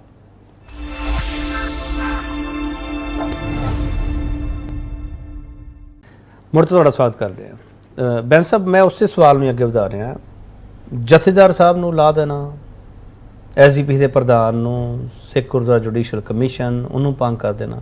ਸਰ ਬਾਦਲ ਸਾਹਿਬ ਨੂੰ ਕਦੇ ਰਿਗਰੈਟ ਕੀਤਾ ਇਸ ਗੱਲ ਦਾ? ਮੇਰੀ ਗੱਲ ਸਮਝੋ ਪਹਿਲਾਂ, ਮੈਂ ਫਿਰ ਦੂਜੀ ਗੱਲ ਦਾ ਜਵਾਬ ਫਿਰ ਦੇ ਦਿੰਦਾ। ਪਹਿਲਾਂ ਇਹ ਸਮਝੋ ਕਿ ਜਦੋਂ ਵੀ ਕੋਈ ਇਸ ਤਰ੍ਹਾਂ ਦਾ ਫੈਸਲਾ ਲਿਆ ਗਿਆ। ਤੁਸੀਂ ਇਤਿਹਾਸ ਕੱਢ ਲਓ, ਖੈਰ ਤੁਸੀਂ ਜਾਣਦੇ ਹੋ, ਤੁਹਾਨੂੰ ਤਾਂ ਜ਼ਬਾਨੀ ਯਾਦ ਆ ਸਾਰਾ ਕੁਛ। ਤੁਸੀਂ ਦੇਖੋਗੇ ਕਿ ਇਨੀਸ਼ੀਏਟਿਵ ਹਮੇਸ਼ਾ ਦੂਜੇ ਪਾਸਿਓਂ ਆਏ ਹੈ। ਜੇ ਟੌੜਾ ਸਾਹਿਬ ਨਾਲ ਡਿਫਰੈਂਸਿਸ ਹੋਏ, ਉਹਦੀ ਇਨੀਸ਼ੀਏਟਿਵ ਟੌੜਾ ਸਾਹਿਬ ਵੱਲੋਂ ਆਏ, ਦੋਨੋਂ ਕਿਹਾ ਵੀ ਬਾਲ ਸਾਹਿਬ ਨੂੰ ਅਹੁਦਾ ਛੱਡਣਾ ਚਾਹੀਦਾ। ਬਾਅਦ ਟੌੜਾ ਸਾਹਿਬ ਨੇ ਕਿਹਾ ਮੈਂ ਤਾਂ ਕਿਹਾ ਨਹੀਂ, ਹਾਲਾਂਕਿ ਉਹ ਸਾਰਾ ਰੌਲਾ ਪੈ ਚੁੱਕਾ, ਉਹਨਾਂ ਦੇ ਨਾਲ ਦਿਆਂ ਨੇ ਵੀ ਕਹਿ ਤਾ ਹਾਂਜੀ ਹਾਂਜੀ ਹਾਂਜੀ ਹਾਂਜੀ ਸਾਰਾ ਕੁਛ ਹੈ ਨਾ। ਜੇ ਉਹ ਜਥੇਦਾਰ ਸਾਹਿਬ ਦਾ ਗੱਲ ਹੋਈ ਤਾਂ ਜਥੇਦਾਰ ਸਾਹਿਬ ਨੇ ਜੋ ਗੱਲਾਂ ਕੀਤੀਆਂ ਸੀ ਉਸ ਵੇਲੇ, ਜਾਂ ਉਹਨਾਂ ਬਾਰੇ ਜੋ ਕੁਛ ਸਾਹਮਣੇ ਆਇਆ ਸੀਗਾ ਉਸ ਵੇਲੇ, ਉਹ SGPC ਨੇ ਫੈਸਲਾ ਲੈਣਾ ਹੁੰਦਾ ਸੀਗਾ ਨਾ। SGPC ਹੁਣ ਕਹਿਣ ਨੂੰ ਕਹਿ ਦਿਓ ਜੀ SGPC ਤਾਂ ਜੀ ਸ਼੍ਰੋਮਣੀ ਅਕਾਲੀ ਦਲ ਦੇ ਥਰੂ, ਲੇਕਿਨ ਇੱਕ ਸਿਸਟਮ ਹੁੰਦਾ ਆ, ਜਿੱਦਾਂ ਆਪਾਂ ਕਹਿੰਦੇ ਹਾਂ ਕਿ ਇੱਕ ਪ੍ਰਧਾਨ ਮੰਤਰੀ ਹੁੰਦਾ ਹੈ, ਇੱਕ ਰਾਸ਼ਟਰਪਤੀ ਹੁੰਦਾ ਹੈ, ਲੇਕਿਨ ਸਿਸਟਮ ਸਾਨੂੰ ਪਤਾ ਹੈ ਨਾ ਕਿੱਦਾਂ ਹੁੰਦਾ। ਉਹ ਸਾਰੀਆਂ ਗੱਲਾਂ SGPC ਦੇ ਦਾਇਰੇ ਦੇ ਅੰਦਰ ਆਉਂਦੀਆਂ ਸੀਗੀਆਂ, ਔਰ SGPC ਦੇ ਦਾਇਰੇ ਫੈਸਲੇ ਵੀ ਉਹਨਾਂ ਨੇ ਲੈਣੇ ਹੁੰਦੇ ਸੀਗੇ, ਉਹ ਲਏ ਗਏ। ਆਪਾਂ ਇਹ ਨਹੀਂ ਸਮਝਦੇ ਉਹਨਾਂ ਹੀ ਬੰਦਿਆਂ ਨਾਲ ਬਾਦਲ ਸਾਹਿਬ ਨੇ ਇੰਨਾ ਲੰਬਾ ਸਮਾਂ ਕੰਮ ਕੀਤਾ ਜਿਹਨਾਂ ਬਾਰੇ ਇਲਜ਼ਾਮ ਵੀ ਲਾਉਂਦੇ ਆ। ਬਾਦਲ ਸਾਹਿਬ ਦਾ ਕੋਈ ਰੋਲ ਨਹੀਂ ਸੀਗਾ ਉਹ ਸਾਰੀ ਚੀਜ਼ਾਂ ਵਿੱਚ? ਬਾਦਲ ਸਾਹਿਬ ਦਾ SGPC ਦੇ ਵਿੱਚ ਕਦੇ ਰੋਲ ਰਿਹਾ ਹੋਵੇ ਤਾਂ ਟੌੜਾ ਸਾਹਿਬ ਨੇ ਵੀ ਨਹੀਂ ਗੱਲ ਕਹੀ ਕਦੇ। ਇਹ ਤਾਂ ਦੇਖੋ ਨਾ, ਸਭ ਤੋਂ ਵੱਡੇ ਜਿਹੜੇ 99 ਦੇ ਇਨਸੀਡੈਂਟ ਵਿੱਚ ਬਾਦਲ ਸਾਹਿਬ ਦਾ ਕੋਈ ਰੋਲ ਨਹੀਂ ਸੀਗਾ। ਨੋ ਮੈਂ ਤੁਹਾਨੂੰ ਦੱਸਦਾ ਹੁੰਦਾ, ਜਸਟ ਅ ਮਿੰਟ, ਕਿ SGPC ਦਾ ਮਤਲਬ ਹੁੰਦਾ ਜੋ SGPC ਦਾ ਪ੍ਰਧਾਨ ਤੇ ਉਹ ਸਾਰੇ ਜੋ ਮੈਂਬਰ ਸਾਹਿਬਾਨ, ਐਗਜ਼ੈਕਟਿਵ ਕਮੇਟੀ ਜਾਂ ਬਾਕੀ ਸਾਰੇ ਮੈਂਬਰ ਸਾਹਿਬਾਨ, ਉਹਦੇ ਵਿੱਚ ਸਭ ਤੋਂ ਵੱਡੀ ਟੌਲ ਸ਼ਖਸੀਅਤ ਜਿਹੜੀ ਹੋਈ ਹੈ, ਟੌਲੈਸਟ ਸ਼ਖਸੀਅਤ SGPC ਵਿੱਚ, ਉਹ ਜਥੇਦਾਰ ਗੁਰਚਰਨ ਸਿੰਘ ਟੌੜਾ ਹੋਏ ਆ। ਇਹਦੇ ਬਾਰੇ ਕੋਈ ਦੋ ਰਾਏ ਨਹੀਂ ਹੈਗੀਆਂ। ਜਥੇਦਾਰ ਗੁਰਚਰਨ ਸਿੰਘ ਟੌੜਾ ਦਾ ਕਦੇ ਕੋਈ ਬਿਆਨ ਮੈਨੂੰ ਦਿਖਾ ਦਿਓ ਕਿ ਉਹਨਾਂ ਨੇ ਕਿਹਾ ਹੋਵੇ ਕਿ ਬਾਦਲ ਸਾਹਿਬ ਸਾਡੇ ਦਖਲ ਦਿੰਦੇ ਆ, ਕਦੇ। ਚਲੋ ਜਦੋਂ ਡਿਫਰੈਂਸਿਸ ਹੁੰਦੇ ਆ ਪੋਲੀਟੀਕਲ, ਦੇਖੋ ਇਹ ਵੀ ਨਾ ਭੁੱਲੋ ਕਿ SGPC ਦੇ ਮੈਂਬਰ ਸਾਹਿਬਾਨ ਜਿਹੜੇ ਆ ਉਹ ਸ਼੍ਰੋਮਣੀ ਅਕਾਲੀ ਦਲ ਦੀ ਟਿਕਟ ਤੇ ਜਿੱਤ ਕੇ ਆਉਂਦੇ ਆ, ਸਮਝਦੇ ਨਾ। ਤਾਂ ਜੇ ਉਹ ਮੈਂਬਰ ਸਾਹਿਬਾਨ ਜਿਹੜੇ ਪਾਰਟੀ ਦੇ ਨਾਲ ਟਿਕਟ ਤੇ ਜਿੱਤ ਕੇ ਆਉਂਦੇ, ਪਾਰਟੀ ਨਾਲ ਹੀ ਵਫਾਦਾਰ ਦਿਖਾਉਣਗੇ ਨਾ ਅਖੀਰ ਦੇ ਵਿੱਚ ਵੀ। ਲੇਕਿਨ ਜੇ ਉਹ ਫੀਲ ਕਰਦੇ ਵੀ ਅਸੀਂ ਇਸ ਬੰਦੇ ਨੂੰ ਚੁਣਿਆ, ਇਹ ਹੁਣ ਸਾਡੇ ਮਿਆਰ, ਜਦੋਂ ਮੁੱਖ ਮੰਤਰੀ ਨੂੰ ਲਾਇਆ ਜਾ ਸਕਦਾ ਤਾਂ ਉਹਨਾਂ ਨੂੰ ਵੀ ਲਾਇਆ ਜਾ ਸਕਦਾ। ਨਹੀਂ, ਮੇਰਾ ਬੜਾ ਸਿੱਧਾ ਸਵਾਲ ਹੈ ਬਾਦਲ ਸਾਹਿਬ, 99 ਦੇ ਵਿੱਚ ਬਾਦਲ ਸਾਹਿਬ ਦਾ ਰੋਲ ਸੀ ਜਾਂ ਨਹੀਂ? ਬਾਦਲ ਸਾਹਿਬ ਦਾ ਰੋਲ ਦੇਖੋ ਉਸ ਵੇਲੇ ਤਾਂ ਕਿੰਨਾ ਸੀਗਾ, ਕਿ ਜਿਹੜੇ ਡਿਫਰੈਂਸਿਸ ਹੋਏ ਆ ਉਹ ਤਾਂ SGPC ਨੂੰ ਲੈ ਕੇ ਹੋਏ ਆ। SGPC ਤਾਂ ਬਾਦਲ ਸਾਹਿਬ ਇੱਕ ਅਗਲਾ ਸਵਾਲ ਫਿਰ ਦੁਹਰਾ ਰਿਹਾ ਮੈਂ ਸਵਾਲ ਦੁਹਰਾ ਰਿਹਾ ਨਹੀਂ ਸੀਗਾ। ਮੈਂ ਕਹਿ ਰਿਹਾ ਨਾ, ਮੈਂ ਇਹ ਕਹਿ ਰਿਹਾ ਕਿ ਇਸ ਗੱਲ ਦਾ ਵਧੀਆ ਜਵਾਬ, ਮੇਰੇ ਨਾਲੋਂ ਵੀ ਵਧੀਆ ਜਵਾਬ ਕੋਈ ਟੌੜਾ ਸਾਹਿਬ ਦਾ ਸਮਰਥਕ ਦੇ ਸਕਦਾ। ਚਲੋ ਮਾਲੀ ਸਾਹਿਬ ਨੂੰ ਪੁੱਛ ਲਾਂਗੇ। ਮੈਨੂੰ ਇੱਕ ਚੀਜ਼ ਦੱਸ ਦਿਓ, ਰਿਗਰੈਟ ਸੀਗਾ ਬਾਦਲ ਸਾਹਿਬ ਨੂੰ ਕਦੇ ਇਸ ਇਨਸੀਡੈਂਟ ਦਾ 1999 ਦਾ? ਕਿਹੜੇ ਕੋਈ ਉਹਨਾਂ ਨੇ ਰਿਗਰੈਟ ਕੀਤਾ ਤੁਹਾਡੇ ਕੋਲੇ ਕਦੇ? ਨਹੀਂ, ਦੇਖੋ ਕਿ ਜਦੋਂ ਡਿਫਰੈਂਸਿਸ ਆਫ ਓਪੀਨੀਅਨ ਹੁੰਦੇ ਆ, ਇਸ ਗੱਲ ਦਾ ਦੁੱਖ ਹਮੇਸ਼ਾ ਹੀ ਹੁੰਦਾ ਕਿ ਦੋ ਐਡੇ ਵੱਡੇ ਲੀਡਰ ਜਦੋਂ ਸੈਪਰੇਟ ਹੋਣ ਤਾਂ ਦੋਨੋਂ ਪਾਸੇ ਦੁੱਖ ਹੁੰਦਾ। ਔਰ ਦਿਸਿਆ ਟੌੜਾ ਸਾਹਿਬ ਨੂੰ ਵੀ ਦੁੱਖ ਹੁੰਦਾ ਦਿਸਿਆ, ਬਾਦਲ ਸਾਹਿਬ ਨੂੰ ਵੀ ਦੁੱਖ ਹੁੰਦਾ ਦਿਸਿਆ, ਬਿਕੋਜ਼ ਦੋਨੋਂ ਬਹੁਤ ਟੌਲ ਲੀਡਰ ਸੀਗੇ। ਤਾਂ ਜਦੋਂ ਇਹ ਦੋਨੋਂ ਇਕੱਠੇ ਹੁੰਦੇ ਸੀਗੇ ਤਾਂ ਪੰਥ ਦੀ ਵੀ ਸ਼ਕਤੀ ਸਟਰੋਂਗ ਹੁੰਦੀ ਸੀ ਤੇ ਪੰਜਾਬ ਦੀ ਵੀ ਸ਼ਕਤੀ ਸਟਰੋਂਗ ਹੁੰਦੀ ਸੀ। ਦੁੱਖ ਤਾਂ ਹੁੰਦਾ ਹੀ ਹੋਏਗਾ। ਚਲੋ, ਮੈਂ ਪ੍ਰਕਾਸ਼ ਸਿੰਘ ਬਾਦਲ ਨੂੰ ਮੈਂ ਸਮਝਣ ਦੀ ਕੋਸ਼ਿਸ਼ ਕਰ ਰਿਹਾ ਵੀ ਅੱਜ ਦੀ ਪੀੜ੍ਹੀ ਕਿਵੇਂ ਜਾਣਦੀ ਹੈ ਤੇ ਪੁਰਾਣੀ ਪੀੜ੍ਹੀ ਕਿਵੇਂ ਜਾਣਦੀ ਹੈ। 1996 ਦੇ ਵਿੱਚ ਜਦੋਂ ਮੋਗੇ ਦੇ ਵਿੱਚ ਪੰਜਾਬੀ ਪਾਰਟੀ ਵਾਲਾ ਸਾਰਾ ਇਹ ਸਾਡੇ ਸਿਸਟਮ ਸਾਹਮਣੇ ਆਉਂਦਾ, ਉਸ ਤੋਂ ਬਾਅਦ ਸੁਖਬੀਰ ਸਿੰਘ ਬਾਦਲ ਇਲੈਕਸ਼ਨ ਵਿੱਚ ਆਉਂਦੇ ਆ 1998-99 ਦੇ ਵਿੱਚ, ਜਦੋਂ ਸੁਖਬੀਰ ਸਿੰਘ ਬਾਦਲ ਐਂਟਰੀ ਕਰਦੇ ਪਾਰਟੀ ਦੀ। ਕੀ ਪ੍ਰਕਾਸ਼ ਸਿੰਘ ਬਾਦਲ ਦੀ ਪੋਲਿਟਿਕਸ 1996 ਤੋਂ ਪਹਿਲਾਂ ਕੁਝ ਹੋਰ ਸੀ, 1996 ਤੋਂ ਬਾਅਦ ਕੁਝ ਹੋਰ? ਬਿਲਕੁਲ ਨਹੀਂ, ਬਿਲਕੁਲ ਨਹੀਂ। ਮੈਂ ਇਸ ਗੱਲ ਦੇ ਉੱਤੇ ਬਲਕਿ ਬਹੁਤ very satisfied that you ask me this question. Happy ਮੈਂ ਸਮਾਲ 'ਚ ਨਹੀਂ ਕਹਿ ਸਕਦਾ, ਲੇਕਿਨ ਕਿਸ ਤਰ੍ਹਾਂ ਜੀ ਸ਼੍ਰੋਮਣੀ ਅਕਾਲੀ ਦਲ ਜੇ ਪੰਜਾਬ ਔਰ ਪੰਜਾਬੀਅਤ ਦੀ ਪਾਰਟੀ ਨਹੀਂ ਹੈ ਤਾਂ ਕਿਸ ਚੀਜ਼ ਦੀ ਪਾਰਟੀ ਹੈ ਫਿਰ? ਇਹ ਤਿੰਨ ਚੀਜ਼ਾਂ ਨੂੰ ਸ਼੍ਰੋਮਣੀ ਅਕਾਲੀ ਦਲ ਨੇ ਹਮੇਸ਼ਾ ਰਿਪਰੈਜ਼ੈਂਟ ਕੀਤਾ, ਪੰਥ, ਪੰਜਾਬ ਤੇ ਪੰਜਾਬੀਅਤ। ਇਹ ਤਿੰਨਾਂ ਨੂੰ ਕਦੇ ਤੋੜਿਆ ਨਹੀਂ ਦੇਖੇ ਜਾ ਸਕਦਾ, ਕਿਉਂਕਿ ਜਦੋਂ ਤੁਸੀਂ ਪੰਥ ਦੀ ਗੱਲ ਕਰੋਗੇ ਤਾਂ ਨਾਲ ਸਰਬੱਤ ਦੇ ਭਲੇ ਦੀ ਵੀ ਗੱਲ ਕਰੋਗੇ, ਫਿਰ ਤੁਸੀਂ ਸਭੇ ਸਾਂਝੇ ਵਾਲ ਸਦਾਇਨ ਉਹਦੀ ਗੱਲ ਵੀ ਕਰੋਗੇ। ਸ਼੍ਰੋਮਣੀ ਅਕਾਲੀ ਦਲ ਨੇ ਪੰਜਾਬੀ ਸੂਬਾ ਵੀ ਬਣਾਇਆ ਤਾਂ ਉਹ ਪੰਜਾਬੀ ਦਾ ਨਾਂ ਪੰਜਾਬੀ ਸੂਬਾ ਹੈ ਨਾ, ਪੰਜਾਬ ਦਾ ਹੀ ਸੂਬਾ ਹੈ ਨਾ। ਤਾਂ ਪੰਜਾਬੀਅਤ ਜਿਹੜੀ ਹੈ ਇਹ ਅਸੀਂ ਤਾਂ ਕਹਿੰਦੇ ਪੰਜਾਬ ਜਿਉਂਦਾ ਗੁਰਾਂ ਦੇ ਨਾਂ 'ਤੇ। ਪੰਜਾਬ ਦੀ ਗੱਲ ਕਰਨੀ ਸਿੱਖੀ ਦੇ ਉਲਟ ਕਿੱਦਾਂ ਹੋ ਗਈ? ਮੈਨੂੰ ਤਾਂ ਇਹ ਨਹੀਂ ਕਦੇ ਸਮਝ ਆਈ। ਹਾਂ, ਤੁਸੀਂ ਅੱਛਾ ਹੁਣ ਪੰਥ ਦੀ ਗੱਲ ਕਰੀਏ।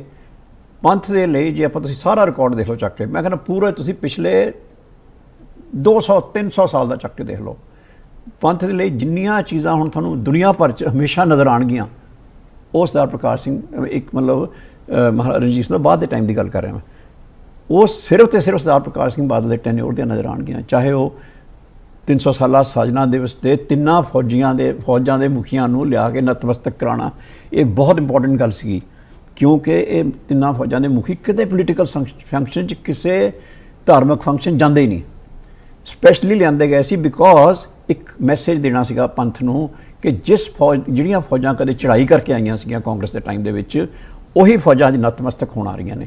ਔਰ ਤਿੰਨੇ ਫੌਜਾਂ ਦੇ ਮੁਖੀ ਆਏ ਸੀ ਉੱਥੇ, ਤੁਹਾਨੂੰ ਯਾਦ ਹੋਵੇ ਤਾਂ ਰਾਸ਼ਟਰਪਤੀ ਨੇ ਸਪੈਸ਼ਲੀ ਮੈਂਸ਼ਨ ਕੀਤਾ ਕਿ ਮੈਂ supreme commander of armed forces ਦੇ ਤੌਰ ਤੇ, ਰਾਸ਼ਟਰਪਤੀ ਦੇ ਤੌਰ ਤੇ ਨਹੀਂ, ਸਿਰਫ supreme commander of armed forces ਦੇ ਤੌਰ ਤੇ ਪੰਥ ਨੂੰ ਨਤਮਸਤਕ ਹੋਣਾ ਆ। ਬੜੀ ਵੱਡੀ ਗੱਲ ਸੀ ਇਹ ਬਾਦਲ ਸਾਹਿਬ ਦੇ, ਇਹ ਮੈਨੂੰ ਪਤਾ ਬੈਕਗਰਾਊਂਡ ਕੀ ਸੀ। ਵਾਜਪਾਈ ਸਾਹਿਬ ਨੂੰ ਸਪੈਸ਼ਲੀ ਇਹ ਗੱਲ ਰਿਕੁਐਸਟ ਕੀਤੀ ਗਈ ਸੀ ਵੀ ਤਿੰਨਾਂ ਫੌਜਾਂ ਦੇ ਮੁਖੀ ਇੱਥੇ ਜ਼ਰੂਰ ਆਉਣ, ਕਿਉਂਕਿ ਫੌਜ ਦੇ ਨਾਲ ਗੱਲ ਜੁੜ ਗਈ ਸੀ ਹਰਮੰਦਰ ਸਾਹਿਬ ਤੇ ਹਮਲਾ। ਉਹ ਫੌਜਾਂ ਦੇ ਮੁਖੀ ਆ ਕੇ ਜੇ ਚੁੱਕਦੇ ਆ ਤਾਂ ਇੱਕ ਉਹ ਜਿਹੜਾ ਸੀ ਕਲੋਜ਼ਰ ਉਹਨੂੰ ਦੇਣ ਦੀ ਕੋਸ਼ਿਸ਼ ਸੀਗੀ। ਮੈਂ ਮੇਰਾ ਸਵਾਲ ਨਹੀਂ, ਮੈਨੂੰ ਗੱਲ ਪੂਰੀ ਕਰ ਲੈਂਦੇ, ਨਹੀਂ ਇਹ ਗੱਲ ਪੂਰੀ ਕਰ ਲੈਂਦੇ, ਤੁਹਾਡੀ ਗੱਲ ਪੂਰੀ ਹੋ ਗਈ, ਹੋਰ ਕਰ ਲੈਂਦੇ ਹੋ। ਉਸ ਤੋਂ ਬਾਅਦ ਖਾਲਸਾ ਵਿਰਾਸਤੀ ਕੰਪਲੈਕਸ ਜਿਹੜਾ ਉਹਨੂੰ ਇੱਦਾਂ ਨਾ ਲਾਓ ਵੀ ਇੱਕ ਮੈਮੋਰੀਅਲ ਜਿਹਾ ਹੈਗਾ, ਉਹ ਇੱਕ ਪੂਰੀ ਵਿਰਾਸਤ ਨੂੰ ਰਿਪਰੈਜ਼ੈਂਟ ਕਰਨ ਦੀ ਗੱਲ ਆ। ਔਰ ਉਹਦੇ ਲਈ ਵਰਲਡ ਕਲਾਸ ਦਾ ਨੰਬਰ 1 ਉਸ ਜਿਹੜਾ ਆਰਕੀਟੈਕਟ ਦੁਨੀਆ ਦਾ ਮੋਸ਼ੇ ਸੈਫਦੀ, ਉਹਨੂੰ ਸਪੈਸ਼ਲੀ ਬਾਦਲ ਸਾਹਿਬ ਇਜ਼ਰਾਈਲ ਤੋਂ ਲੈ ਕੇ ਆਏ ਕਿ ਸਾਡੀ ਕੌਮ ਦੇ ਲਈ ਵੀ ਉੱਦਾਂ ਦੀ ਚੀਜ਼ ਕਰੋ ਜਿਹੜੀ ਤੁਸੀਂ ਜਿਹੜਾ ਉਹ ਜਿਹੜਾ ਜੂਸ ਦੀ ਜਿਹੜਾ ਮੈਸੇਕਰ ਹੋਇਆ ਸੀ ਉਹਦੇ ਵਾਸਤੇ ਜਿਹੜਾ ਬਣਾਇਆ ਗਿਆ ਉਹ ਕਰਨਾ, ਜਾਂ ਹਰਮੰਦਰ ਸਾਹਿਬ ਦੇ ਜਿਹੜਾ ਤੁਸੀਂ ਦੇਖ ਰਹੇ ਹੋ ਕੀ ਹੋ ਰਿਹਾ ਆਲੇ ਦੁਆਲੇ ਕਿਸ ਤਰ੍ਹਾਂ ਦਾ ਕੀਤਾ ਗਿਆ, ਜਾਂ ਹੋਰ ਵਿਰਾਸਤੀ ਯਾਦਗਾਰਾਂ ਸਿੱਖੀ ਦੀਆਂ ਖਾਲਸਾ ਪੰਥ ਦੀਆਂ, ਜਾਂ ਗੁਰੂ ਗ੍ਰੰਥ ਸਾਹਿਬ ਮਹਾਰਾਜ ਦੇ ਨਾਂ 'ਤੇ ਯੂਨੀਵਰਸਿਟੀ ਕਾਇਮ ਕਰਨੀ, ਇਹ ਸਾਰਾ ਬਾਦਲ ਸਾਹਿਬ ਨੇ ਕੀਤਾ। ਬਾਦਲ ਸਾਹਿਬ ਰਿਲੀਜੀਅਸ ਸੀਗੇ। Badal Sahib was deeply religious man. He was not a fanatic but he was a devoutly religious man. ਅਬ ਜਿਹੜਾ ਬੰਦਾ, ਆਪ ਦੇਖੋ, ਜਿਹੜਾ ਬੰਦਾ ਸਵੇਰੇ ਜਪਜੀ ਸਾਹਿਬ ਦਾ ਪਾਠ ਕਰਨ ਤੋਂ ਬਿਨਾਂ ਕਿਸੇ ਨੂੰ ਮਿਲਦਾ ਹੀ ਨਹੀਂ, ਉਹਨੂੰ ਤੁਸੀਂ ਕੀ ਕਹੋਗੇ? ਤੇ ਫਿਰ ਜਦੋਂ ਇਹ ਇਲਜ਼ਾਮ ਲੱਗਦੇ, ਮਾਫ ਕਰਨਾ ਬੈਂਸ ਸਾਹਿਬ ਮੈਨੂੰ ਇਹ ਸਵਾਲ ਕਰਨਾ ਪੈ ਰਿਹਾ, ਕੋਈ ਗੱਲ ਨਹੀਂ, ਜਦੋਂ ਇਲਜ਼ਾਮ ਲੱਗਦੇ ਆ ਕਿ ਬਰਗਾੜੀ ਵਾਲਾ ਇਹ ਸਾਰਾ ਐਪੀਸੋਡ ਹੋਇਆ, ਉਦੋਂ ਪ੍ਰਕਾਸ਼ ਸਿੰਘ ਬਾਦਲ ਨੇ ਉਸ ਲੈਵਲ ਦਾ ਇਨੀਸ਼ੀਏਟਿਵ ਕਿਉਂ ਨਹੀਂ ਲਿਆ? ਜੇ ਇੰਨੇ ਹੀ ਉਹ ਆਪਦੇ ਆਪ ਨੂੰ ਧਾਰਮਿਕ, ਤੁਸੀਂ ਕਹਿ ਰਹੇ ਹੋ ਕਿ ਜਪਜੀ ਸਾਹਿਬ ਦਾ ਪਾਠ ਕੀਤੇ ਬਿਨਾਂ ਮਿਲਦੇ ਨਹੀਂ ਸੀ ਕਿਸੇ ਨੂੰ, ਫਿਰ ਇਹ ਇਲਜ਼ਾਮ ਮੈਂ ਨਹੀਂ ਕਹਿ ਰਿਹਾ, ਦੁਨੀਆ ਨੂੰ ਪਤਾ ਹੈ। ਨਹੀਂ, ਫਿਰ ਬੈਂਸ ਸਾਹਿਬ ਇਹ ਇਲਜ਼ਾਮ ਕਿਉਂ ਲੱਗਦੇ ਆ? ਦੇਖੋ ਜੀ, ਇਲਜ਼ਾਮ ਲਾਉਣੇ ਵਾਲੇ ਤਾਂ ਬਹੁਤ ਲਾਉਂਦੇ ਨੇ ਜੀ। ਇਲਜ਼ਾਮ ਲਾਉਣੇ ਤਾਂ ਕਹਿੰਦੇ ਪੰਜਾਬ ਦੀ ਗੱਲ ਕਰਨੀ ਵੀ ਪੰਥ ਦੇ ਉਲਟ ਹੈ। ਮਤਲਬ ਇਹ ਤਾਂ ਹੁਣ ਇਹਦਾ ਤਾਂ ਕੀ ਜਵਾਬ ਮੈਂ ਦੇਵਾਂ? ਠੀਕ ਹੈ ਨਾ, ਜਿਸ ਪੰਜਾਬ ਲਈ, ਔਰ ਤੁਹਾਨੂੰ ਸ਼ਾਇਦ ਇਹ ਵੀ ਪਤਾ ਹੋਣਾ ਕਿ ਹਿੰਦੁਸਤਾਨ ਦਾ ਵਰਡ ਵੀ ਜਿਹੜਾ ਹੈ, ਵਰਡ ਹਿੰਦੁਸਤਾਨ, ਇਹ ਸਭ ਤੋਂ ਪਹਿਲਾਂ ਗੁਰਬਾਣੀ ਦੇ ਵਿੱਚ ਨਜ਼ਰ ਆਉਂਦਾ ਆਪਾਂ ਨੂੰ। ਜਦੋਂ ਗੁਰੂ ਨਾਨਕ ਪਾਤਸ਼ਾਹ ਨੇ ਬਾਬਰ ਦੇ ਹਮਲੇ ਦੇ ਉੱਤੇ ਅਕਾਲ ਪੁਰਖ ਤੱਕ ਤਾਨਾ ਦੇ ਮਾਰਿਆ ਸੀਗਾ, ਹੈ ਨਾ, ਕਿ ਖੁਰਾਸਾਨ ਖਸਮਾਨਾ ਕੀਆ, ਹਿੰਦੁਸਤਾਨ ਡਰਾਇਆ। ਔਰ ਫਿਰ ਜਦੋਂ ਉਹਨਾਂ ਨੇ ਹਿੰਦੁਸਤਾਨੀਆਂ ਨੂੰ ਦੱਸਣਾ ਸੀਗਾ ਤੁਸੀਂ ਗਲਤ ਕਰ ਰਹੇ ਹੋ, ਫਿਰ ਵੀ ਉਹਨਾਂ ਨੇ ਹਿੰਦੁਸਤਾਨ ਵਰਡ ਯੂਜ਼ ਕੀਤਾ ਕਿ ਕਾਇਆ ਕੱਪੜ ਟੁਕ ਟੁਕ ਹੋਸੀ, ਹਿੰਦੁਸਤਾਨ ਸਮਾਲਸੀ ਬੋਲਾ। ਤੇ ਉਸ ਹਿੰਦੁਸਤਾਨ ਦੀ ਗੱਲ ਕਰਨੀ ਜਾਂ ਪੰਜਾਬ ਦੀ ਗੱਲ ਕਰਨੀ, ਇਹ ਕਿੱਦਾਂ ਜੀ ਆਪਾਂ ਕਹਿੰਦੇ ਹਾਂ ਵੀ ਇੱਕ ਚੀਜ਼। ਦੂਜੀ ਜਿਹੜੀ ਤੁਸੀਂ ਅੱਜ ਸਵਾਲ ਦੀ ਗੱਲ ਕਰ ਰਹੇ ਹੋ, ਨਕੋਦਰ ਤੇ ਨਕੋਦਰ ਵਾਲਾ ਕਾਂਡ ਤੇ ਬਰਗਾੜੀ ਵਾਲਾ ਕਾਂਡ, ਕੀ ਉਹ ਦੋਨੋਂ ਦਰਦ ਬਾਦਲ ਸਾਹਿਬ ਨਾਲ ਲੈ ਕੇ? ਕੋਟਕਪੂਰਾ ਦੀ ਗੱਲ ਕਰ ਰਹੇ ਹੋ? ਹਾਂ। ਦੇਖੋ, ਇੱਕ ਮੈਂ ਸਮਝਦਾ ਦੋ ਤਿੰਨ ਗੱਲਾਂ ਜਿਹੜੀਆਂ ਕਿ ਹੋ ਸਕਦਾ ਉਹਨਾਂ ਦੇ ਮਨ 'ਚ ਹੋਈਆਂ ਹੋਣ, ਉਹ ਮੈਂ ਕਹਿ ਨਹੀਂ ਸਕਦਾ, ਲੇਕਿਨ ਮੈਂ ਸਮਝਦਾ ਵੀ ਇੱਦਾਂ ਹੋ ਸਕਦਾ। ਬਰਗਾੜੀ ਦੀ ਜਦੋਂ ਗੱਲ ਸੀਗੀ ਤੇ ਬਹਿਬਲ ਕਲਾਂ ਦੀ, ਤੇ ਤਿੰਨ ਚੀਜ਼ਾਂ ਦੀ, ਕੋਟਕਪੂਰਾ, ਬਹਿਬਲ ਤੇ ਬਰਗਾੜੀ, ਕਿ ਤੁਸੀਂ ਬਾਦਲ ਸਾਹਿਬ ਦਾ ਪੂਰਾ ਰਿਕਾਰਡ ਦੇਖੋ। ਜਦੋਂ ਵੀ ਕਿਤੇ ਇੱਦਾਂ ਦੀ ਘਟਨਾ ਹੁੰਦੀ ਹੈ, ਬਾਦਲ ਸਾਹਿਬ ਹਮੇਸ਼ਾ ਰਸ਼ਸ ਟੂ ਦੈਟ ਪਲੇਸ। ਇਹਨਾਂ ਤਿੰਨਾਂ ਦੇ ਉੱਤੇ ਤੁਸੀਂ ਉਸ ਵੇਲੇ ਦੀਆਂ ਅਖਬਾਰਾਂ ਕੱਢ ਕੇ ਦੇਖ ਲਿਓ, ਬਾਦਲ ਸਾਹਿਬ ਦੇ ਤੁਸੀਂ ਪ੍ਰੋਗਰਾਮ ਕੱਢ ਕੇ ਦੇਖ ਲਿਓ ਉਸ ਵੇਲੇ ਦੇ, ਬਰਗਾੜੀ ਦਾ ਵੀ, ਕੋਟਕਪੂਰੇ ਦਾ ਵੀ, ਬਹਿਬਲ ਕਲਾਂ ਦਾ ਵੀ, ਤਿੰਨਾਂ ਦੇ ਮੁੱਖ ਮੰਤਰੀ ਦੇ ਜਾਣ ਦਾ ਪ੍ਰੋਗਰਾਮ ਬਣਿਆ। ਲੇਕਿਨ ਉੱਥੇ ਜਿਹੜੇ ਤੁਹਾਨੂੰ ਵੀ ਪਤਾ ਕੌਣ ਸੀਗੇ ਉੱਥੇ ਬੰਦੇ ਜਿਨ੍ਹਾਂ ਨੇ ਇੱਥੇ ਤੱਕ ਕਰਤਾ, ਮਤਲਬ ਪੁਲਿਸ ਨੂੰ ਵੀ ਇਹ ਕਨਵੇ ਕੀਤਾ ਵੀ ਬੰਦੇ ਹੋਰ ਮਰਨਗੇ। ਯਾਨੀ ਇੱਕ ਤਾਂ ਪਹਿਲਾਂ 2 ਬੰਦੇ ਸ਼ਹੀਦ ਹੋ ਚੁੱਕੇ ਸੀ, 2 ਨੌਜਵਾਨ, ਜਿਹੜੀ ਜਿਸ ਤਰ੍ਹਾਂ ਵੀ ਉਹ ਘਟਨਾ ਹੋਈ ਸੀਗੀ ਬਹੁਤ ਦੁਖਦਾਈ ਸੀਗੀ। ਉਸੇ ਦੁਖਦਾਈ ਕਰਕੇ ਹੀ ਉਹਨਾਂ ਦੇ ਘਰ ਜਾਣਾ ਚਾਹੁੰਦੇ ਸੀ ਬਾਦਲ ਸਾਹਿਬ, ਜਿਨ੍ਹਾਂ ਦੀ ਸ਼ਹਾਦਤ ਹੋਈ ਸੀ ਉਹਨਾਂ ਬੱਚਿਆਂ ਦੇ।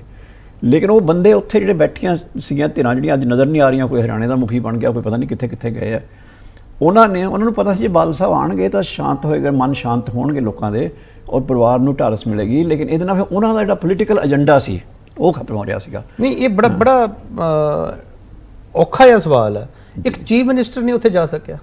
ਜਨਾਬ, ਮੈਂ ਇਹੀ ਗੱਲ ਕਰ ਰਿਹਾ ਨਾ, ਜੇ ਉਸ ਵੇਲੇ ਹਾਲਾਤ ਇਹ ਕਰਤੇ ਗਏ ਸੀ, ਜਿਸ ਤਰ੍ਹਾਂ ਇਹ ਸਾਰਾ ਕੋਈ ਇਹ ਗੱਲ ਹੈ ਕਿ ਜੇ ਮੁੱਖ ਮੰਤਰੀ ਸਾਹਿਬ ਉੱਥੇ ਜਾਂਦੇ ਆ, ਜੇ ਫਿਰ ਉਹ ਵਾਇਲੈਂਸ ਕਰਦੇ ਆ ਤੇ ਫਿਰ ਉੱਥੇ ਕੋਈ ਗੱਲ ਹੋ ਜਾਂਦੀ ਹੈ, ਤਾਂ ਫਿਰ ਇੱਕ ਹੋਰ ਡਬਲ ਟ੍ਰੈਜਡੀ ਬਣਦੀ ਹੈ। ਸਮਝਦੇ ਨਾ, ਉਹ ਇਹ ਨਹੀਂ ਕਿ ਮੁੱਖ ਮੰਤਰੀ ਸਾਹਿਬ ਦੇ ਜਾਣ ਰੋਕ ਸਕਦਾ ਸੀ ਕਿ ਉਹਨਾਂ ਨੂੰ, ਮਤਲਬ ਜੀ ਧੱਕੇ ਨਾਲ ਹੀ ਜਾਣਾ ਤਾਂ ਫਿਰ ਫੌਜਾਂ ਲੈ ਕੇ ਚਲੇ ਜਾਓ, ਪੁਲਿਸ ਲੈ ਕੇ ਚਲੇ ਜਾਓ, ਤੇ ਜਾ ਹੀ ਸਕਦੇ ਆ। ਲੇਕਿਨ ਇਹਦਾ ਬਾਦਲ ਸਾਹਿਬ ਦਾ ਸਟਾਈਲ ਕਦੇ ਵੀ ਨਹੀਂ ਸੀ ਰਿਹਾ।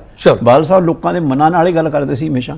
ਤੇ ਲੈ ਉੱਥੇ ਜਿਹੜੀਆਂ ਧਿਰਾਂ ਬੈਠੀਆਂ ਸੀਗੀਆਂ ਉਸ ਵੇਲੇ, ਔਰ ਉਹ ਇਸ ਗੱਲ ਦੇ ਉੱਤੇ ਮਤਲਬ ਉਤਾਰੂ ਸੀਗੀਆਂ ਕਿ ਇੱਦਾਂ ਦੀ ਘਟਨਾਵਾਂ 2-4 ਹੋਰ ਹੋਣ ਤਾਂ ਬਾਦਲ ਸਾਹਿਬ ਬਦਨਾਮ ਹੋਣ। ਚਲੋ, ਮਨ ਵਿੱਚ ਦਰਦ ਲੈ ਕੇ ਚਲੇ ਗਏ ਹੋ?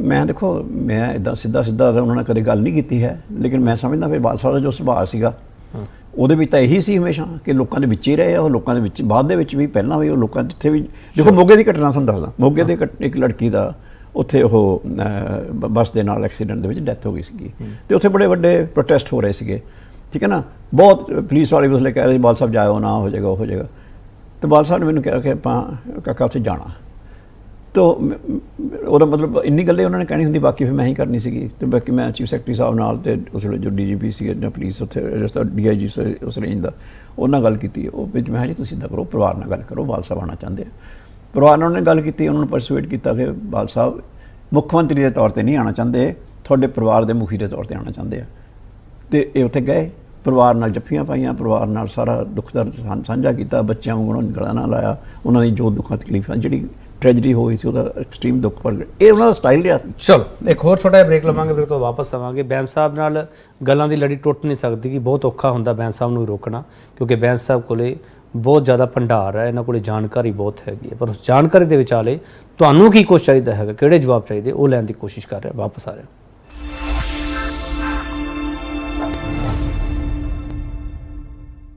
ਮੁੜ ਤੋਂ ਤੁਹਾਡਾ ਸਵਾਗਤ ਕਰਦੇ ਹਾਂ। ਬੈਂਸ ਸਾਹਿਬ, ਪ੍ਰਧਾਨ ਮੰਤਰੀ ਨਰਿੰਦਰ ਮੋਦੀ ਨੇ ਇੱਕ ਆਰਟੀਕਲ ਲਿਖਿਆ, ਇੱਕ ਆਰਟੀਕਲ ਤੁਸੀਂ ਵੀ ਲਿਖਿਆ।